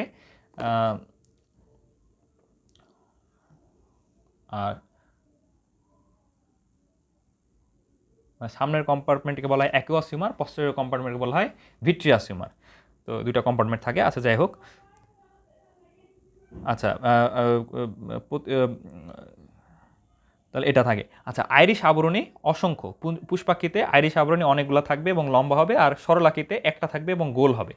স্ক্লেরা পুষ্পাক্ষীতে সাধারণত অনুপস্থিত থাকে, আর সরলাক্ষীতে স্ক্লেরা কোরোয়েড উপস্থিত থাকে। আচ্ছা, প্রতিবিম্ব। পুষ্পাক্ষী, আমি খালি বারবার পুষ্পাক্ষী বলছি, পুষ্পাক্ষ বৃত্তি দল, ওই পুষ্পাক্ষ বারবার বলছি। পুঞ্জাক্ষীতে মৃদু আলো এবং উজ্জ্বল আলোতে ভিন্ন ধরনের প্রতিবিম্ব গঠিত হয়। পুঞ্জাক্ষীতে আমরা জানি, পুঞ্জাক্ষীতে মৃদু আলোতে আমরা দেখব অস্পষ্ট প্রতিবিম্ব বা ঝাপসা প্রতিবিম্ব বা সুপারপজিশন প্রতিবিম্ব, আর উজ্জ্বল আলোতে আমরা দেখব অ্যাপোজিশন প্রতিবিম্ব বা মোজাইক প্রতিবিম্ব বা উজ্জ্বল প্রতিবিম্ব। আচ্ছা, সরলাক্ষী সব ক্ষেত্রে একই ধরনের প্রতিবিম্ব গঠন করবে, যেহেতু এখানে আশপাশের কোনো ওমাটিডিয়াম, এখানে সাধারণত একটাই একক, এই জন্য আশপাশের আলো গৃহীত হবে না, এক চোখ একই সব কিছু গৃহীত করে সব, মানে একটা সিঙ্গেল তৈরি করবে, মানে সিঙ্গেল একটা বিম্ব তৈরি করবে, প্রতিবিম্ব। আর পুঞ্জাক্ষীতে অনেকগুলো প্রতিবিম্ব তৈরি হওয়ার সম্ভাবনা থাকে, এই জন্য ঝাপসা প্রতিবিম্ব হওয়ার একটা সম্ভাবনা থাকে। আচ্ছা, তো দর্শন কৌশল, ঘাসফড়িং কীভাবে দেখে? ঘাসফড়িং দুই আলোতে দেখে। একটা ঘাসফড়িং মেনলি দিবাচরী প্রাণী, দিনে চরে রাতে চরে না, এজন্য এরা দিনে ভালো দেখতে পায়, রাতে কম দেখতে পায়। প্রতিবিম্ব সৃষ্টি করে প্রাণী বস্তুকে অবলোকন করে। ঘাসফড়িং দিবাচর শস্যভোজী প্রাণী, হার্বিভোরাস। দিনের উজ্জ্বল আলো এবং দিনের শেষে স্তিমিত আলো দুই সময় এদের দৃষ্টিশক্তি কার্যকর থাকে, এজন্য দুটো ভিন্ন দর্শন কৌশল এদের রয়েছে। এরা মানুষের চেয়ে স্পষ্টভাবে কোনো দৃশ্যমান চলমান বস্তু দেখতে পায়, মানুষের থেকে এরা ভালো চলমান বস্তু দেখতে পায়। আমরা জানি এদের এদের টাইম লুপটা একটু ধীরে চলে, হ্যাঁ, টাইম ডাইমেনশন একটু ধীরে চলে। হ্যাঁ, যেমন হচ্ছে মানুষ কোনো গতিশীল জিনিস যত স্লো মোশনে দেখতে পাবে, তার থেকে এই যে ইনসেক্টটা, যেমন বিভিন্ন পতঙ্গ, যেমন হচ্ছে মশা, মাছি, মৌমাছি, এরা হচ্ছে অনেক স্লো দেখে সব কিছু। মানে এরা অনেকটা ওই যে একটা মুভি আছে না, ফ্ল্যাশ মুভি, ওই ফ্ল্যাশের মতন করে সব কিছু দেখে, অনেক স্লো দেখে। তো মানুষের চেয়ে স্পষ্টভাবে কোনো চলমান বস্তু এরা দেখতে পায়। সাধারণত ঘাসফড়িং একটি ওমাটিডিয়াম দিয়ে পূর্ণাঙ্গ বস্তুকে দেখতে পায় না, এজন্য প্রতিটি ওমাটিডিয়াম বস্তুর খণ্ড খণ্ড প্রতিবিম্ব সৃষ্টি হয়। সকল ওমাটিডিয়াম একসাথে সম্মিলিতভাবে একটা একটা একটা সমগ্র প্রতিবিম্ব দেখে, যেটা বস্তুকে সম্পূর্ণভাবে দেখতে সাহায্য করে। সম্পূর্ণভাবে গঠিত প্রতিবিম্বের সংবেদন অপটিক স্নায়ু মাধ্যমে মস্তিষ্কে পৌঁছালে ঘাসফড়িং তা দেখতে পায়। আলোর তীব্রতা অনুসারে পুঞ্জাক্ষিতে দু ধরনের প্রতিবিম্ব সৃষ্টি, একটা হচ্ছে মোজাইক প্রতিবিম্ব, একটা হচ্ছে সুপারপজিশন প্রতিবিম্ব। তো উজ্জ্বল আলোতে দেখে মোজাইক প্রতিবিম্ব বা অ্যাপোজিশন প্রতিবিম্ব। এখানে মোজাইক বলতে প্রত্যেকটার আলাদা আলাদাভাবে সুন্দর করে আলাদাভাবে জিনিস দেখবে। মোজাইক মানে এখানে কিন্তু ঝাপসা না, অনেকে মোজাইক মানে এখানে ঝাপসা মনে করতে পারে, কিন্তু মোজাইক মানে হচ্ছে এখানে প্রত্যেকটা একটা, যেহেতু এরা একটা সম্পূর্ণ জিনিসকে একটা ওমাটিডিয়ামতে দেখতে পায় না, এই খণ্ড খণ্ড খণ্ড করে দেখতে হয় এবং সবগুলো একসাথে করে দেখতে হয়। এই জন্য প্রত্যেকটা খণ্ড যদি আলাদা আলাদা আলাদাভাবে প্রতিবিম্ব তৈরি করে, তাহলে সেটা অনেকটা মোজাইকের মতো দেখাবে। এই জন্য এরা তীব্র আলোতে মোজাইক প্রতিবিম্ব সৃষ্টি হয়। আর একটা কারণ হচ্ছে তীব্র আলো যখন হয়, তখন ওই যে আইরিশ রঞ্জক আবরণ এবং হচ্ছে রেটিনাল রঞ্জক আবরণ দুইটা বন্ধ হয়ে যায়। বন্ধ হয়ে গেলে পাশের কোষ থেকে কোনো আসে না, এই জন্য প্রত্যেকটা ওমাটিডিয়াম তখন সিঙ্গেল কোষের মতো বা ওসেলের মতো কাজ করে। এজন্য তখন স্পষ্ট প্রতিবিম্ব দেখা হয়, অ্যাপোজিশন প্রতিবিম্ব তৈরি হয় বা মোজাইকের মতো প্রতিবিম্ব তৈরি হয় এবং স্পষ্ট দেখতে পায় এরা। আচ্ছা, আমরা ব্যাখ্যাটা পড়ি। দিনের উজ্জ্বল বা তীব্র আলোতে ঘাসফড়িং ওমাটিডিয়াম মোজাইক প্রতিবিম্ব সৃষ্টি হয়, এতে প্রত্যেক ওমাটিডিয়াম স্বাধীনভাবে কাজ করতে পারে। উজ্জ্বল আলোতে আইরিশ রঞ্জক আবরণী এবং রেটিনাল রঞ্জক আবরণী অবিচ্ছিন্নভাবে প্রসারিত হয়ে কর্নিয়াজেন কোষ এবং ক্রিস্টালাইন কোণ কোষগুলোকে সম্পূর্ণ আবৃত করে রাখবে। ফলে ওই যে উজ্জ্বল আলোতে কী হবে, আইরিশ রঞ্জক আবরণ, ক্রিস্টালাইন রঞ্জক আবরণ দুটাই ঘিরে রাখবে যাতে অতিরিক্ত আলো না ঢোকে। ফলে প্রতিটি ওমাটিডিয়াম পরস্পর থেকে পৃথক হয়ে যায়, তখন একটা ওমাটিডিয়াম আর একটা ওমাটিডিয়াম থেকে আলাদা, কোনো কানেকশন নাই। এই অবস্থায় দর্শনীয় বস্তু কোনো বিন্দু থেকে আগত কেবল লম্বভাবে পতিত আলোকরশ্মি ওমাটিডিয়ামে প্রবেশ করতে পারে, কর্নিয়া এবং ক্রিস্টালাইন কোণ হয়ে র্যাবডোমে এসে পড়ে। কিন্তু ওই বিন্দু থেকে আগত তির্যক আলোকরশ্মি পার্শ্ববর্তী ওমাটিডিয়ামের কর্নিয়া ভেদ করলেও আইরিশ এবং রেটিনার অবিচ্ছিন্ন আবরণীতে শোষিত হয়ে যায়। ফলে প্রতিটি ওমাটিডিয়াম দর্শনীয় বস্তু ভিন্ন ভিন্ন অংশের পৃথক এবং সুস্পষ্ট প্রতিবিম্ব এখানে গঠিত হবে।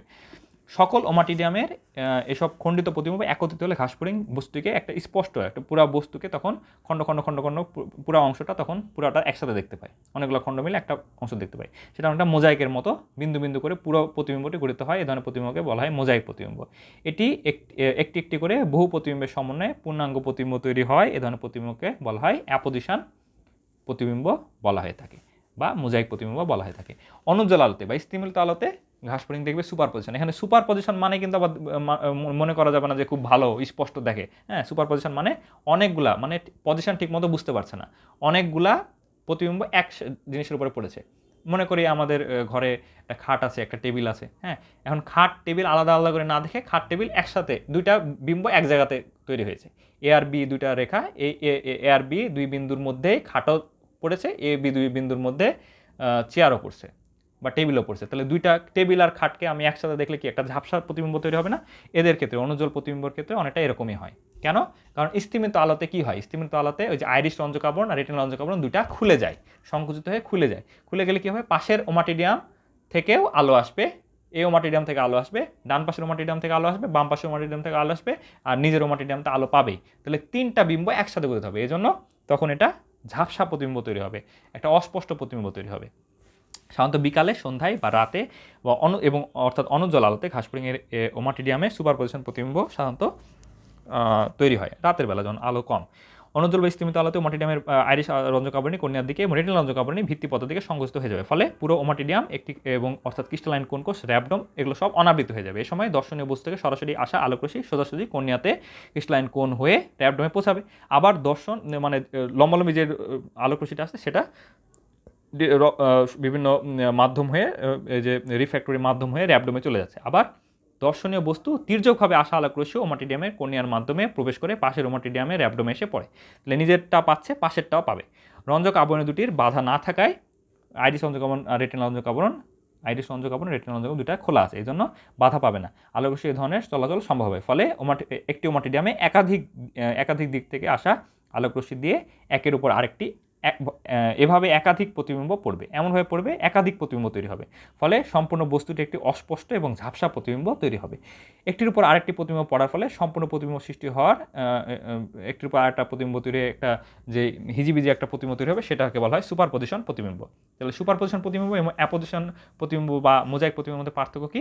সুপারপজিশন প্রতিবিম্বতে আলো থাকবে হচ্ছে মৃদু বা স্তিমিত আলো প্রতিবিম্ব, আর মোজাইক প্রতিবিম্বতে আলো তীব্র বা উজ্জ্বল আলো হবে।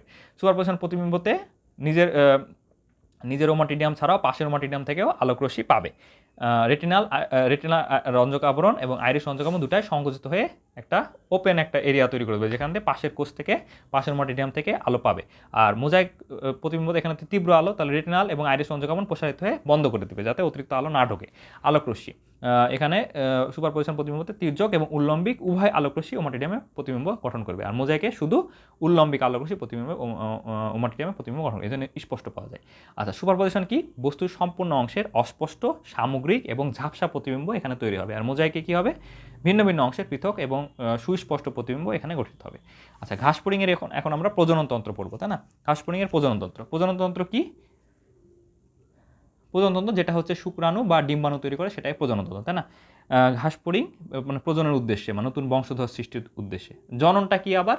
যে প্রক্রিয়ায় গ্যামেট সৃষ্টির মাধ্যমে নতুন বংশধর সৃষ্টির উদ্দেশ্যে গ্যামেট সৃষ্টির মাধ্যমে প্রজননক্ষম বংশধর তৈরি করে সেটাই হচ্ছে জনন, তাই না?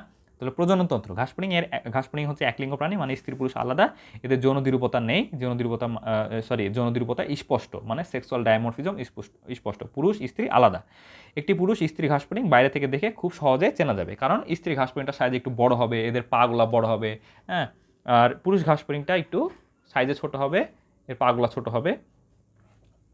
স্ত্রী ঘাসফড়িংয়ে ওভিপজিটর থাকবে, পুরুষ ঘাসফড়িংয়ে অ্যানাল সার্কি থাকবে। এটা দেখে বোঝা যায় স্ত্রী ঘাসফড়িং উদরে ওভিপজিটর দেখে পুরুষ সদস্য থেকে আলাদা করা যাবে, কারণ পুরুষ সদস্য ওখানে অ্যানাল সার্কি থাকবে, অ্যানাল সার্কি।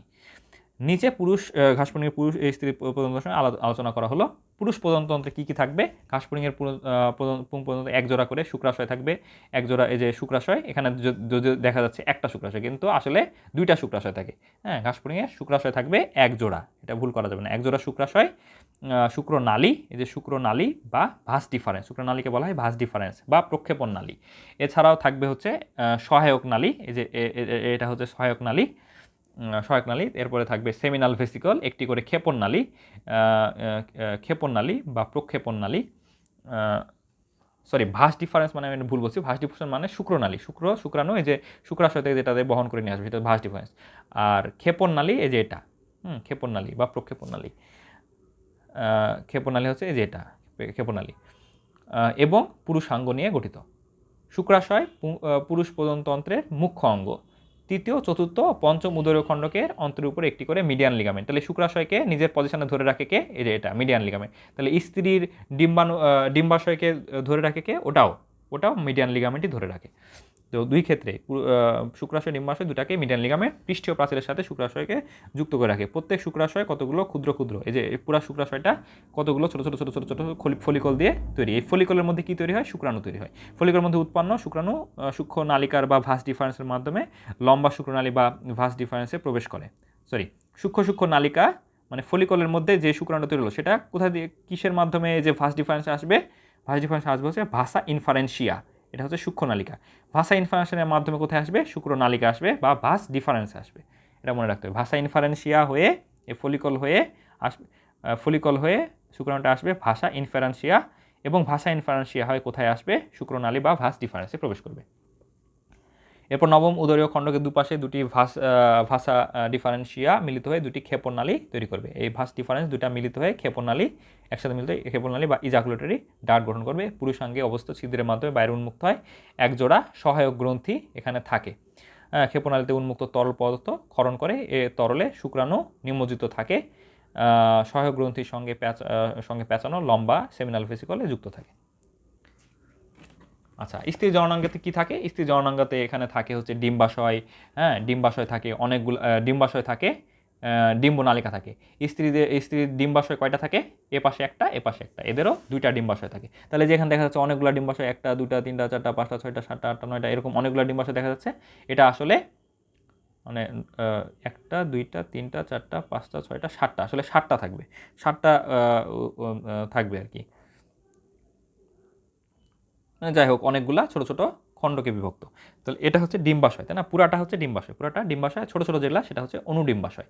আর যে ডিম্বাশয়কে ধরে রাখবে সে হচ্ছে মিডিয়ান লিগামেন্ট, আর মিডিয়ান লিগামেন্টের সমান্তরালে থাকবে সহায়ক গ্রন্থি। আর এগুলো ছোটো ছোটো হচ্ছে, পুরাটা হচ্ছে ডিম্বাশয়, আর ছোটো ছোটোগুলো হচ্ছে অনুডিম্বাশয়। ডিম্বাশয় থেকে ডিম কিসের মাধ্যমে আসবে? ডিম্বনালীর মাধ্যমে আসবে। কোথায় আসবে? যোনির মধ্যে আসবে, এরপর অভিপজিটরে মুক্ত হবে। ডিমটা শুক্রাণুর সাথে মিলিত হয়ে অভিপজিটর হয়ে বাইরে বের হবে। এখন শুক্রাণুর সাথে মিলিত হবে কিভাবে? শুক্রাণু প্রজননের সময় বা নিষেকের প্রজননের সময় হচ্ছে শুক্রাণু এদের পুরুষ হচ্ছে এদের বডিতে দিয়ে দেবে, দিয়ে দিলে কি হবে? এই শুক্রাণুটা একসাথে ডিরেক্ট নিষিক্ত হবে না। শুক্রাণুটা এই যে এই স্পার্মাথিকা, এখানে স্পার্মাথিকা বা হচ্ছে স্পার্মাথিকাতে এই যে শুক্রাণুটা কালেক্ট করবে, কালেক্ট করে এর মধ্যে জমা থাকবে, স্পার্মাথিকার মধ্যে জমা থাকবে। আচ্ছা, তো স্ত্রী জনতন্ত্রে ডিম্বাশয় থাকবে, ডিম্বনালী থাকবে, যোনি থাকবে, স্পার্মাথিকা থাকবে, সেমিনাল রিসেপ্টেকল থাকবে, সেমিনাল রিসেপ্টেকল থাকবে, স্ত্রী জনরন্ধ্র, আনুষঙ্গিক গ্রন্থি ইত্যাদি নিয়ে তৈরি। দুটি ডিম্বাশয় স্ত্রী জনতন্ত্রের মুখ্য অংশ। এখন ডিম্বাশয় অন্তের উপরে মিডিয়ান লিগামেন্টের মাধ্যমে পৃষ্ঠীয় প্রাচীরের সাথে যুক্ত থাকে, একই শুক্রাশয় যেরকম যুক্ত থাকে দুইটা শুক্রাশয়, ডিম্বাশয় দুইটা ডিম্বাশয় মিডিয়ান লিগামেন্টের মাধ্যমে যুক্ত থাকবে। প্রতিটি ডিম্বাশয় নলের মতো অনেকগুলো ছোট ডিম্বাশয় বা ওভারিওল বা অনুনালিকা নিয়ে তৈরি, অনুডিম্বাশয় নিয়ে তৈরি। অনুনালিকা না, অনুডিম্বাশয় নিয়ে তৈরি। ডিম্বাশয়গুলো একত্রে মিলিত হয়ে একটি চওড়া ডিম্বনালী গঠন করে। দুটা ডিম্বনালী আবার একসাথে মিলে কি তৈরি করবে? যোনি বা ভ্যাজাইনা তৈরি করবে, একটি ছোট প্রকোষ্ঠ গঠন করবে।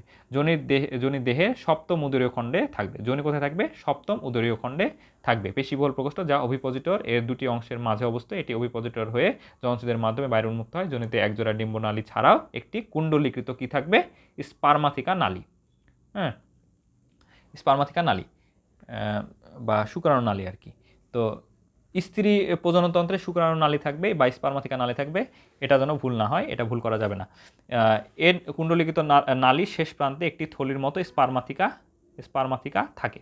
তাহলে স্পার্মাথিকা নালী এটা থাকবে হচ্ছে, এই যে এটা হচ্ছে স্পার্মাথিকা, এই যে এটা হচ্ছে স্পার্মাথিকা, এটা হচ্ছে স্পার্মাথিকা নালী, দুটা থাকে কিন্তু স্ত্রী জননতন্ত্রে, এটা মনে রাখতে হবে। এখানে অল্প সময়ের জন্য শুক্রাণু স্ত্রীতে জমা থাকে। ডিম্বাশয়ের উপরিভাগে একজোড়া সহায়ক গ্রন্থি, এই যে মিডিয়ান লিগামেন্টের পাশে সহায়ক গ্রন্থি থাকে, যা ডিম্বনালীর মাধ্যমে যোনিতে এসে উন্মুক্ত হয়। এই সহায়ক গ্রন্থি নিশ্চিত তরল পদার্থ বাইরে আসার আগে ডিমকে গুচ্ছবদ্ধ রাখতে সাহায্য করে। বাইরে এই যে বাইরের ডিমটা বাইরে বের হওয়ার আগে একে একটার সাথে আরেকটা যুক্ত করে দেয়, জোড়া লাগিয়ে দেয়, মানে ক্যালসিয়াম জাতীয় পদার্থ ক্ষরণ করে একটা ডিমের সাথে আরেকটা ডিমকে জোড়া লাগিয়ে দেয়।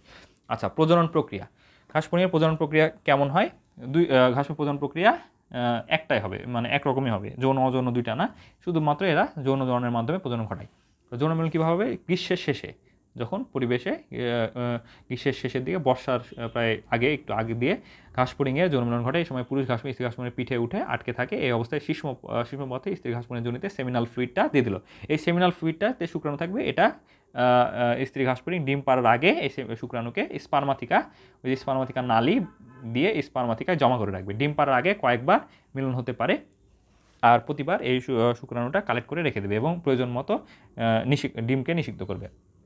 যৌন মিলনের পরে এক পর্যায়ে পুরুষ স্ত্রী দেহ থেকে শুক্রাণু পুরুষ প্রাণীদেহ থেকে শুক্রাণু স্ত্রী প্রাণীদেহে স্থানান্তরিত হয়। শুক্রাণু নির্মাণ নিউক্লিয়াসের পরস্পর একই নিষেক সম্পন্ন হয়। ঘাসফড়িংয়ের নিষেক অন্তস্থ বা ইন্টারনাল, মানে বডির ভিতরে শুক্রাণু নির্মাণের সাথে মিলিত হবে, স্ত্রী বডির ভিতরে শুক্রাণু নির্মাণের সাথে মিলিত হবে। আর রুই মাছের ক্ষেত্রে আমরা দেখি রুই মাছটা ডিম পাড়বে, ডিম পাড়ার পরে ওই ডিমের উপরে তখন পুরুষ রুই মাছ শুক্রাণু ছিটাই দেবে এবং সেখানে নিষেক হবে, মানে বডির বাইরে। আর এদের বডির ভিতরে নিষেক হচ্ছে, এজন্য এটা হচ্ছে ইন্টারনাল নিষেক বা অন্তঃনিষেক। আচ্ছা, 3 থেকে 5 মিলিমিটার লম্বা ডিম্বাণুটি কুসুম সমৃদ্ধ, এর মধ্যে কুসুম থাকে বা ইয়ক থাকে। মানুষের ডিম্বাণুটা কিন্তু মাইক্রোলিসিথাল, কুসুমের পরিমাণ খুবই কম। আচ্ছা, ডিম্বনালীতে বেরিয়ে আসার সময় নরম ভাইটেলাইন ঝিল্লি ও শক্ত নমনীয় বহিস্থ কোষ কোরিয়ন আবৃত থাকে স্পার্ম থেকে রন্ধ্রের উপর দিয়ে যাওয়ার সময় ডিম নিষিক্ত হয়। কোরিয়ন একটি ক্ষুদ্র ছিদ্রপথে ডিম্বাণু শুক্রাণু ডিম্বাণুতে প্রবেশ করে। এই ছিদ্রটিকে বলা হয় মাইক্রোপাইল। এই মাইক্রোপাইল নামক একটা ডিম্বাণুতে একটা ছোট ছিদ্র থাকে, যেটা আমরা পরাগরেণুতেও দেখতে পাই, মোটামুটি 20টা মাইক্রোপাইল থাকে। তো এই মাইক্রোপাইল দিয়ে শুক্রাণুটা ডিম্বাণুর মধ্যে ঢুকবে, এরপরে ডিম পারবে। ডিমটা নিষিক্ত হয়ে গেছে, এরপরে একটা নির্দিষ্ট সময় পরে ঘাস পুডিং গুচ্ছ গুচ্ছ আকারে 10টা গুচ্ছতে মোটামুটি 200টা ডিম পারবে। তার মানে প্রতিটা গুচ্ছতে 20টা ডিম পারবে, আর 10টা গুচ্ছতে 10 ইন্টু 20 মিলে হচ্ছে 200টা ডিম পারবে। ডিম পারবে কখন? মিলনের পর কিছুদিন পর। স্ত্রী ঘাস পুডিং লম্বা বাদামি রঙের ডিম পারবে। ডিমের কালার কিন্তু বাদামি, সাদা কিন্তু না, এটা মনে রাখতে হবে, বাদামি। শরৎকালে পর্যন্ত এরা ডিম পারতে পারে। শরৎকাল পর্যন্ত, বর্ষা থেকে শরৎকাল, গ্রীষ্মের শেষ থেকে শুরু হবে, বর্ষা থেকে শরৎকাল পর্যন্ত এরা ডিম পারবে। স্ত্রী ঘাস পুডিং প্রথমে অভিপজিটরের সাহায্যে এরা 10 সেন্টিমিটার গভীর গর্ত করবে। গর্ত করার পরে সেই গর্তের ভিতরে গুচ্ছ গুচ্ছ করে 10টা গুচ্ছের ডিম পারবে। প্রতি গুচ্ছে 20টা করে ডিম থাকে, মোট ডিম হবে 200টা। আঠালো পদার্থের সাহায্যে ডিমগুলো পরস্পরের সাথে সংলগ্ন থাকবে। সেই আঠালো পদার্থ কোথা থেকে আসে? আঠালো পদার্থ আসে হচ্ছে সহায়ক গ্রন্থি থেকে। হ্যাঁ, পরস্পর সংলগ্ন থাকবে। একটি স্ত্রী ঘাস পুডিং এভাবে 10 গুচ্ছে মোট 200টা ডিম পারে। ডিম পারার পর পুরুষ স্ত্রী উভয় ঘাস পুডিংয়ে মারা যাবে। এরপরে কি হবে? ডিম পারলো, ডিম পারার পর কি নিষেক হয়ে গেল, নিষেক হয়ে গেছে, নিষেক হওয়ার পরে ডিম পারলো, ডিম পারার পর কি হবে? এখন ডিমের মধ্যে বাচ্চাটা ডেভেলপ করবে, এটাই হচ্ছে পরিস্ফুটন। ঘাস পুডিংয়ের ডিম্বাণু হচ্ছে সেন্ট্রোলেসিথাল, আর মানুষের ডিম্বাণু হচ্ছে মাইক্রোলেসিথাল। সেন্ট্রোলেসিথাল মানে কুসুমটা একবারে মোটামুটি কেন্দ্রে থাকে। কুসুম কেন্দ্রে থাকলে সেটাকে বলা হয় সেন্ট্রোলেসিথাল, অর্থাৎ এর কুসুম কেন্দ্রে, এই যে কুসুম কেন্দ্রে সীমাবদ্ধ থাকে। নিষিক্ত ডিম্বাণু ক্লিভেজ শুরু হওয়ার পর প্রায় 3 সপ্তাহ ধরে। তাহলে নিষিক্ত ডিম্বাণু ক্লিভেজ, ওই যে প্রথম জাইগোট হলো, শুক্রাণু ডিম্বাণু মিলিত জাইগোট হলো, এই জাইগোটটা প্রথম বিভাজন হবে, সেটাই হচ্ছে ক্লিভেজ, তাই না? ক্লিভেজ প্রক্রিয়ায় সর্পিল ক্লিভেজ হয়, দ্বিপার্শ্বীয় ক্লিভেজ হয়, অরিও ক্লিভেজ হয়, এটা আমরা পড়ছি, তাই না? তো এরকম ক্লিভেজটা হওয়ার পর থেকে প্রায় 3 সপ্তাহ পর্যন্ত ধরে পরিস্ফুটন অব্যাহত থাকে। শীতকালে পরিস্ফুটনটা বন্ধ থাকে। কেন শীতকালে পরিস্ফুটন বন্ধ থাকে? কারণ শীতকালে যদি ঘাস পুডিংটা বের হয়, ডিম ফুটে বাইরে বের হয়, পরিস্ফুটন যদি চলতে থাকে তাহলে ডিম ফুটে বাইরে বের হবে। বাইরে বের হয়ে কি প্রতিকূল একটা পরিবেশ পাবে, প্রতিকূল পরিবেশে কি পর্যাপ্ত খাবার পাবে না, বাচ্চাটা মারা যাবে। এই জন্য শীতকালে পরিস্ফুটনটা বন্ধ থাকে। এই বন্ধ থাকাকে বলা হয় ডায়াপোজ। আর মেয়েদের একটা বয়স আছে, নির্দিষ্ট বয়স, মোটামুটি 50 থেকে 55 বছর। এই বয়সের পরে মেয়েদের আর বডিতে কোনো ডিম্বাণু তৈরি হয় না বা ডিম তৈরি হয় না, এটাকে বলা হয় মেয়েদের মেনোপজ। আর এদের ওই পরিস্ফুটনটা বন্ধ থাকে ডিমের মধ্যে, সেটা হচ্ছে ডায়াপোজ। এটা মনে রাখতে হবে, মেনোপজ ডায়াপোজ উল্টাপাল্টা করা যাবে না। যখন শীতকালীন প্রতিকূল অবস্থা মুখোমুখি যেন শিশু ফড়িংকে পড়তে না হয়, সে কারণে ডায়াপোজ গুরুত্বপূর্ণ ভূমিকা পালন করে। বসন্তের আগমনে উষ্ণ পরিবেশ ফিরে এলে আবার বৃদ্ধি শুরু হয়। অতি ক্ষুদ্রাকায় শিশু ঘাস ফড়িংয়ের তখন জন্ম হবে। আচ্ছা, শিশু ঘাস পুডিং জন্ম হলো, জন্ম হওয়ার পর কি ডিরেক্ট জন্ম হওয়ার পর কি জন্ম হবে? ডিরেক্ট ঘাস পুডিং জন্ম হবে না। ডিম ফুটে প্রথমে বের হবে লার্ভা, লার্ভা থেকে বের হবে পিউপা, পিউপা থেকে বের হবে নিম, নিম থেকে আস্তে আস্তে নিম দশা হতে হতে প্রথম নিম, দ্বিতীয় নিম, তৃতীয় নিম, এভাবে আস্তে আস্তে অ্যাডাল্ট প্রাণী হবে। চতুর্থ নিম, পঞ্চম নিম, এভাবে অ্যাডাল্ট প্রাণী হবে। তাহলে ঘাস পুডিংয়ের যে রূপান্তর জিনিসটা কি?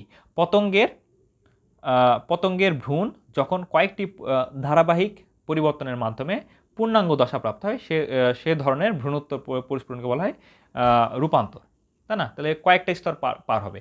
যেমন ডিম ফুটে বের হবে লার্ভা, লার্ভাটা ঘাস পুডিং থেকে অনেকটা আলাদা। এরপরে পিউপা, পিউপাটা ঘাস পুডিং থেকে আলাদা। এরপরে ইমাগো, ইমাগোটা ঘাস পুডিংয়ের মতো, কিন্তু ডানা থাকে না ইমাগোতে, এবং প্রজনন অঙ্গ থাকে না। হ্যাঁ, তাহলে এই যে আলাদা আলাদা সত্তা তৈরি হচ্ছে, সেটাই হচ্ছে রূপান্তর। তো রূপান্তর দুই ধরনের, একটা হচ্ছে সম্পূর্ণ রূপান্তর, একটা হচ্ছে অসম্পূর্ণ রূপান্তর। অসম্পূর্ণ রূপান্তরে কি হবে? অসম্পূর্ণ রূপান্তরে ডিম ফুটে লার্ভা হবে, লার্ভা হয়ে লার্ভা থেকে পিউপা হবে, পিউপা থেকে ডিরেক্ট অ্যাডাল্ট প্রাণী হয়ে যাবে, পিউপা থেকে ডিরেক্ট অ্যাডাল্ট প্রাণী হয়ে যাবে। পিউপা আর অ্যাডাল্ট প্রাণীর মধ্যে কোনো নিম দশা থাকবে না, সেটা হচ্ছে সম্পূর্ণ রূপান্তর, সেটা হচ্ছে সম্পূর্ণ রূপান্তর। আর অসম্পূর্ণ রূপান্তরে কি থাকবে? ডিম ফুটে লার্ভা, লার্ভা থেকে পিউপা, পিউপা থেকে ইমোগো বা অ্যাডাল্ট ঘাস পুডিং, অ্যাডাল্ট পোকা হবে, অ্যাডাল্ট পতঙ্গ হবে। এই যে ইমাগো এবং পিউপা, এর মধ্যে নিম দশা থাকবে, সেটা হচ্ছে অসম্পূর্ণ রূপান্তর। আর যদি নিম দশা না থাকে, সেটা হবে সম্পূর্ণ রূপান্তর। আচ্ছা, বুঝাতে পারছি? আচ্ছা, অসম্পূর্ণ রূপান্তর, যে রূপান্তরে একটি পতঙ্গ ডিম ফুটে বেরিয়ে কয়েকটি নিম দশা বা শিশু দশা উত্তীর্ণের পর পূর্ণাঙ্গ পতঙ্গে পরিণত হয়, তাকে অসম্পূর্ণ রূপান্তর বলে। প্রত্যেক নিম দশা দেখতে প্রায় পূর্ণাঙ্গ পতঙ্গের ক্ষুদ্র প্রতিরূপের মতো, কিন্তু এগুলো ডানা জননাঙ্গ থাকে না। তাহলে নিম্ফে কি থাকে না, ডানা থাকে না আর জননাঙ্গ থাকে না, এটা মনে রাখতে হবে। এবং স্পষ্ট বর্ণ পার্থক্য দেখা যায়, মানে অ্যাডাল্টের কালার যেরকম বাচ্চার নিম্ফের কালার কিন্তু একটু চেঞ্জ হবে, একটু হালকা হলুদ কালারের মতন হয়, হলুদ আপ সবুজ এরকম কালার হয়, এরকম। আচ্ছা, বর্ণ পার্থক্য প্রদর্শন করে। অসম্পূর্ণ রূপান্তরে শিশু অবস্থায় প্রাণীকে নিম্ফ বলা হয়। ঘাসফড়িংয়ের রূপান্তর এবং তেলাপোকার রূপান্তর হচ্ছে অসম্পূর্ণ রূপান্তর, এটা পড়া লাগবে। সম্পূর্ণ রূপান্তরটা কেমন? সম্পূর্ণ রূপান্তর হচ্ছে কমপ্লিট মেটামরফিজম, যে রূপান্তরে শিশু প্রাণী এবং পূর্ণাঙ্গ প্রাণীর মধ্যে কোনো আঙ্গিক মিল থাকে না, ব্যাপক পরিবর্তনের মাধ্যমে শিশু প্রাণী পূর্ণাঙ্গ অবস্থাপ্রাপ্ত হয়। এই ধরনের রূপান্তরকে সম্পূর্ণ রূপান্তর বলা হয়, যেমন মৌমাছি এবং প্রজাপতি রূপান্তর। এক্ষেত্রে কি হয়, এক্ষেত্রে হচ্ছে ডিম ফুটে লার্ভা, লার্ভা থেকে পিউপা, পিউপা থেকে ডিরেক্ট অ্যাডাল্ট প্রাণী হয়ে যাবে, কোনো নিম দশা থাকবে না। যদি কোনো নিম দশা থাকে সেটা অসম্পূর্ণ রূপান্তর, আর নিম দশা না থাকলে সেটা সম্পূর্ণ রূপান্তর, যেমন মৌমাছি প্রজাপতির রূপান্তর। আচ্ছা, এক্ষেত্রে রূপান্তর 4টি সুস্পষ্ট ধাপ হচ্ছে ডিম, লার্ভা, পিউপা, ইমোগো বা পূর্ণাঙ্গ প্রাণী। এটা হচ্ছে সম্পূর্ণ রূপান্তরে শিশু অবস্থায় প্রাণীকে বলা হয় লার্ভা। আচ্ছা, ঘাসফড়িংয়ের রূপান্তরটা কেমন? ঘাসফড়িংয়ের রূপান্তর ডিম, ডিম ফুটে লার্ভা, লার্ভা থেকে পিউপা হবে, পিউপা থেকে নিম্ফ হবে, নিম থেকে ইমোগো হবে। হ্যাঁ, তো অসম্পূর্ণ রূপান্তরের ধাপ কিন্তু বেশি, তার মানে এটা আবার সম্পূর্ণ রূপান্তর মনে করা যাবে না যে সম্পূর্ণ রূপান্তর ধাপ বেশি, অসম্পূর্ণ রূপান্তরের ধাপ বেশি। হ্যাঁ, কারণ এর মধ্যে নিম দশা আসবে, সম্পূর্ণ রূপান্তর নিম দশা আসবে না, ডিরেক্ট অ্যাডাল্ট প্রাণী হয়ে যাবে, লার্ভা, পিউপা, পিউপার পরে ডিরেক্ট অ্যাডাল্ট প্রাণী হয়ে যাবে। আচ্ছা, ঘাসফড়িংয়ের রূপান্তর। ঘাসফড়িংয়ের রূপান্তরটা কি? অসম্পূর্ণ রূপান্তর বা হেমি মেটাবোলাস, এটা মনে রাখতে হবে, হেমি মেটাবোলাস, অসম্পূর্ণ রূপান্তর। হেমি মানে কি? অর্ধেক। হেমি, ডেমি এগুলো মানে হচ্ছে অর্ধেক, তাই না? ঘাসফড়িং রূপান্তরটা অসম্পূর্ণ, এই জন্য হেমি বলা হচ্ছে, কারণ এদের অপরিণত নিম আংশিক পরিস্ফুটনের মাধ্যমে কয়েকটি নিম দশা পেরিয়ে এই যে নিম দশা থাকে পূর্ণাঙ্গ ঘাসফড়িং রূপান্তরিত হয়। অর্থাৎ ঘাসফড়িংয়ে 3টি ধাপ রয়েছে, ডিম, তারপরে নিম, তারপরে পূর্ণাঙ্গ প্রাণী। হ্যাঁ, আর সম্পূর্ণ রূপান্তরে আছে ডিম, লার্ভা, পিউপা, ইমোগো, আর এদের ডিম, নিম্ফ, পূর্ণাঙ্গ প্রাণী।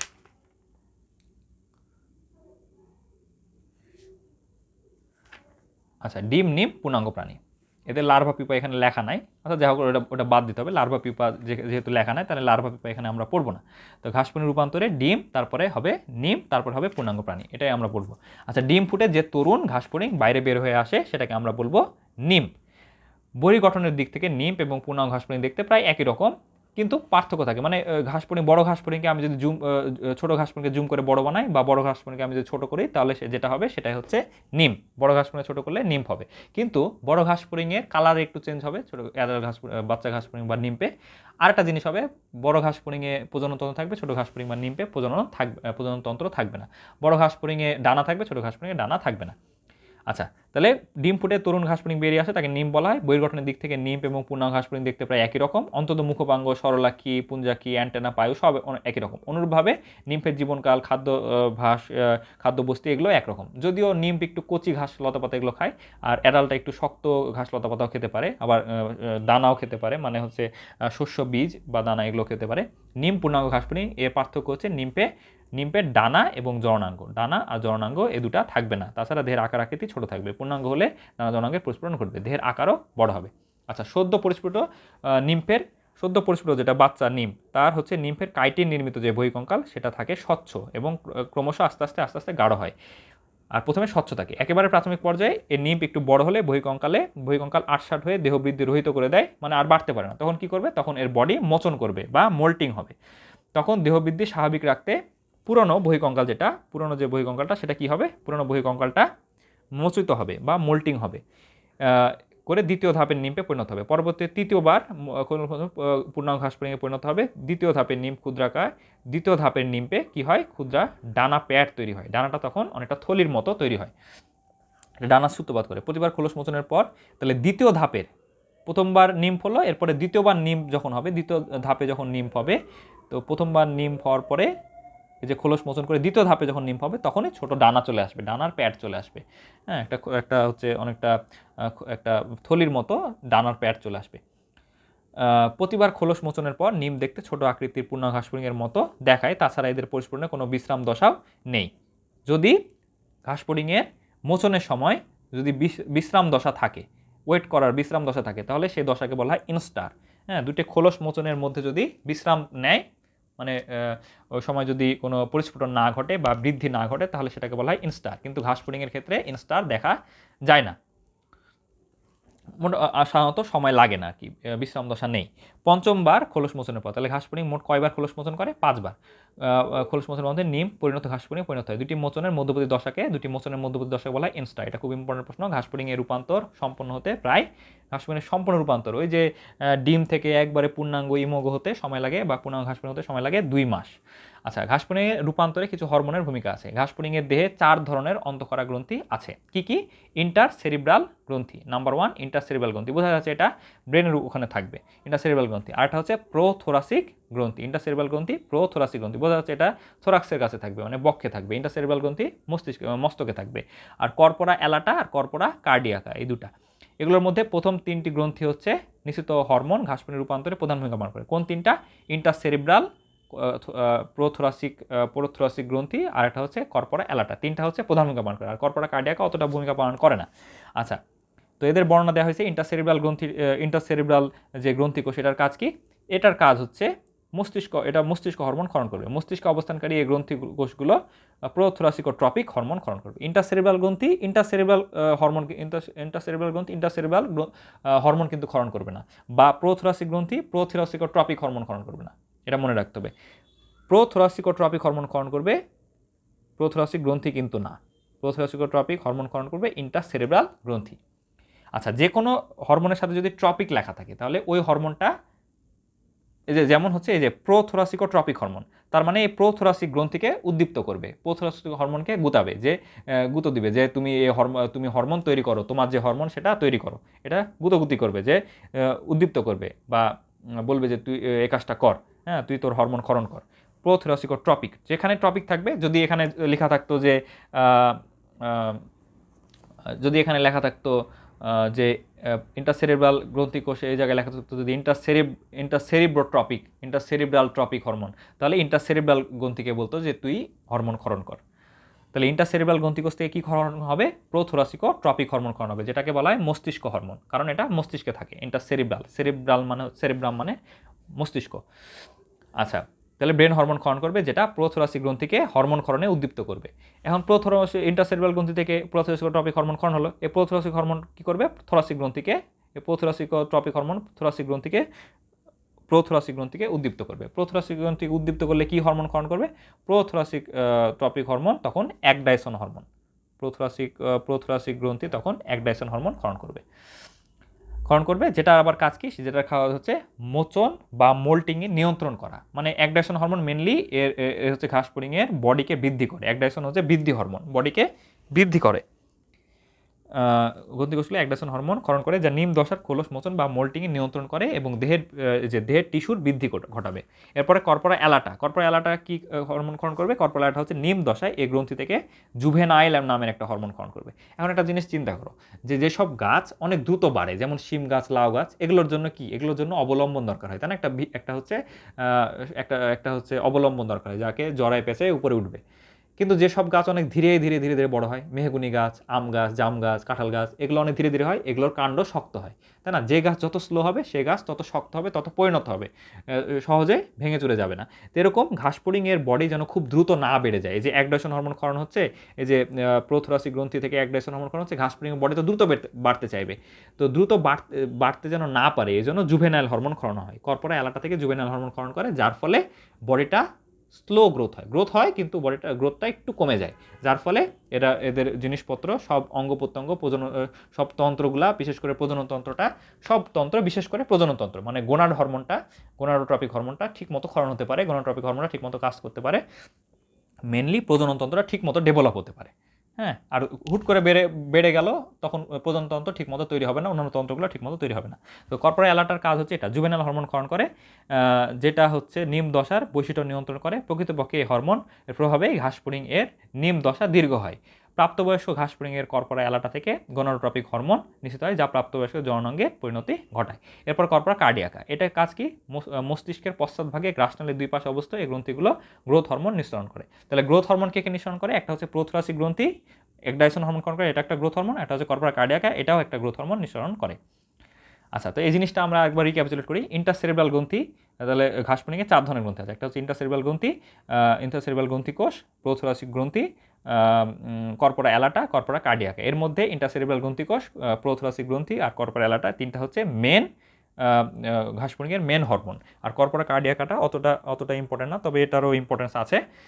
এই যে ইন্টারসেরিব্রাল গ্রন্থি, এটা এটা এখান থেকে মস্তিষ্ক হরমোন ক্ষরণ হবে, যে মস্তিষ্ক হরমোনটার নাম হবে হচ্ছে প্রোথোরাসিকোট্রপিক হরমোন। প্রোথোরাসিকোট্রপিক হরমোনের তৈরি করলে এই প্রোথোরাসিকোট্রপিক হরমোনটা থোরাসিক হরমোনকে গুদোগুদি করবে যে তুমি তোমার হরমোন ক্ষরণ করো। তখন প্রোথোরাসিক গ্রন্থি থেকে কি তৈরি হবে? অ্যাগ্রেসন হরমোন ক্ষরণ হবে, যেটা ঘাসফড়িংয়ের শরীরকে বৃদ্ধি করবে। বৃদ্ধি যখন করবে তখন এর বাইরে কিউটিকল আছে বা কিউটিনের আবরণ আছে বা কাইটিনের আবরণ আছে। এই কাইটিনের আবরণের কারণে বা কিউটিকল কারণে এর বডিটা বৃদ্ধি পেতে পারবে না, তখন মোল্টিং করবে।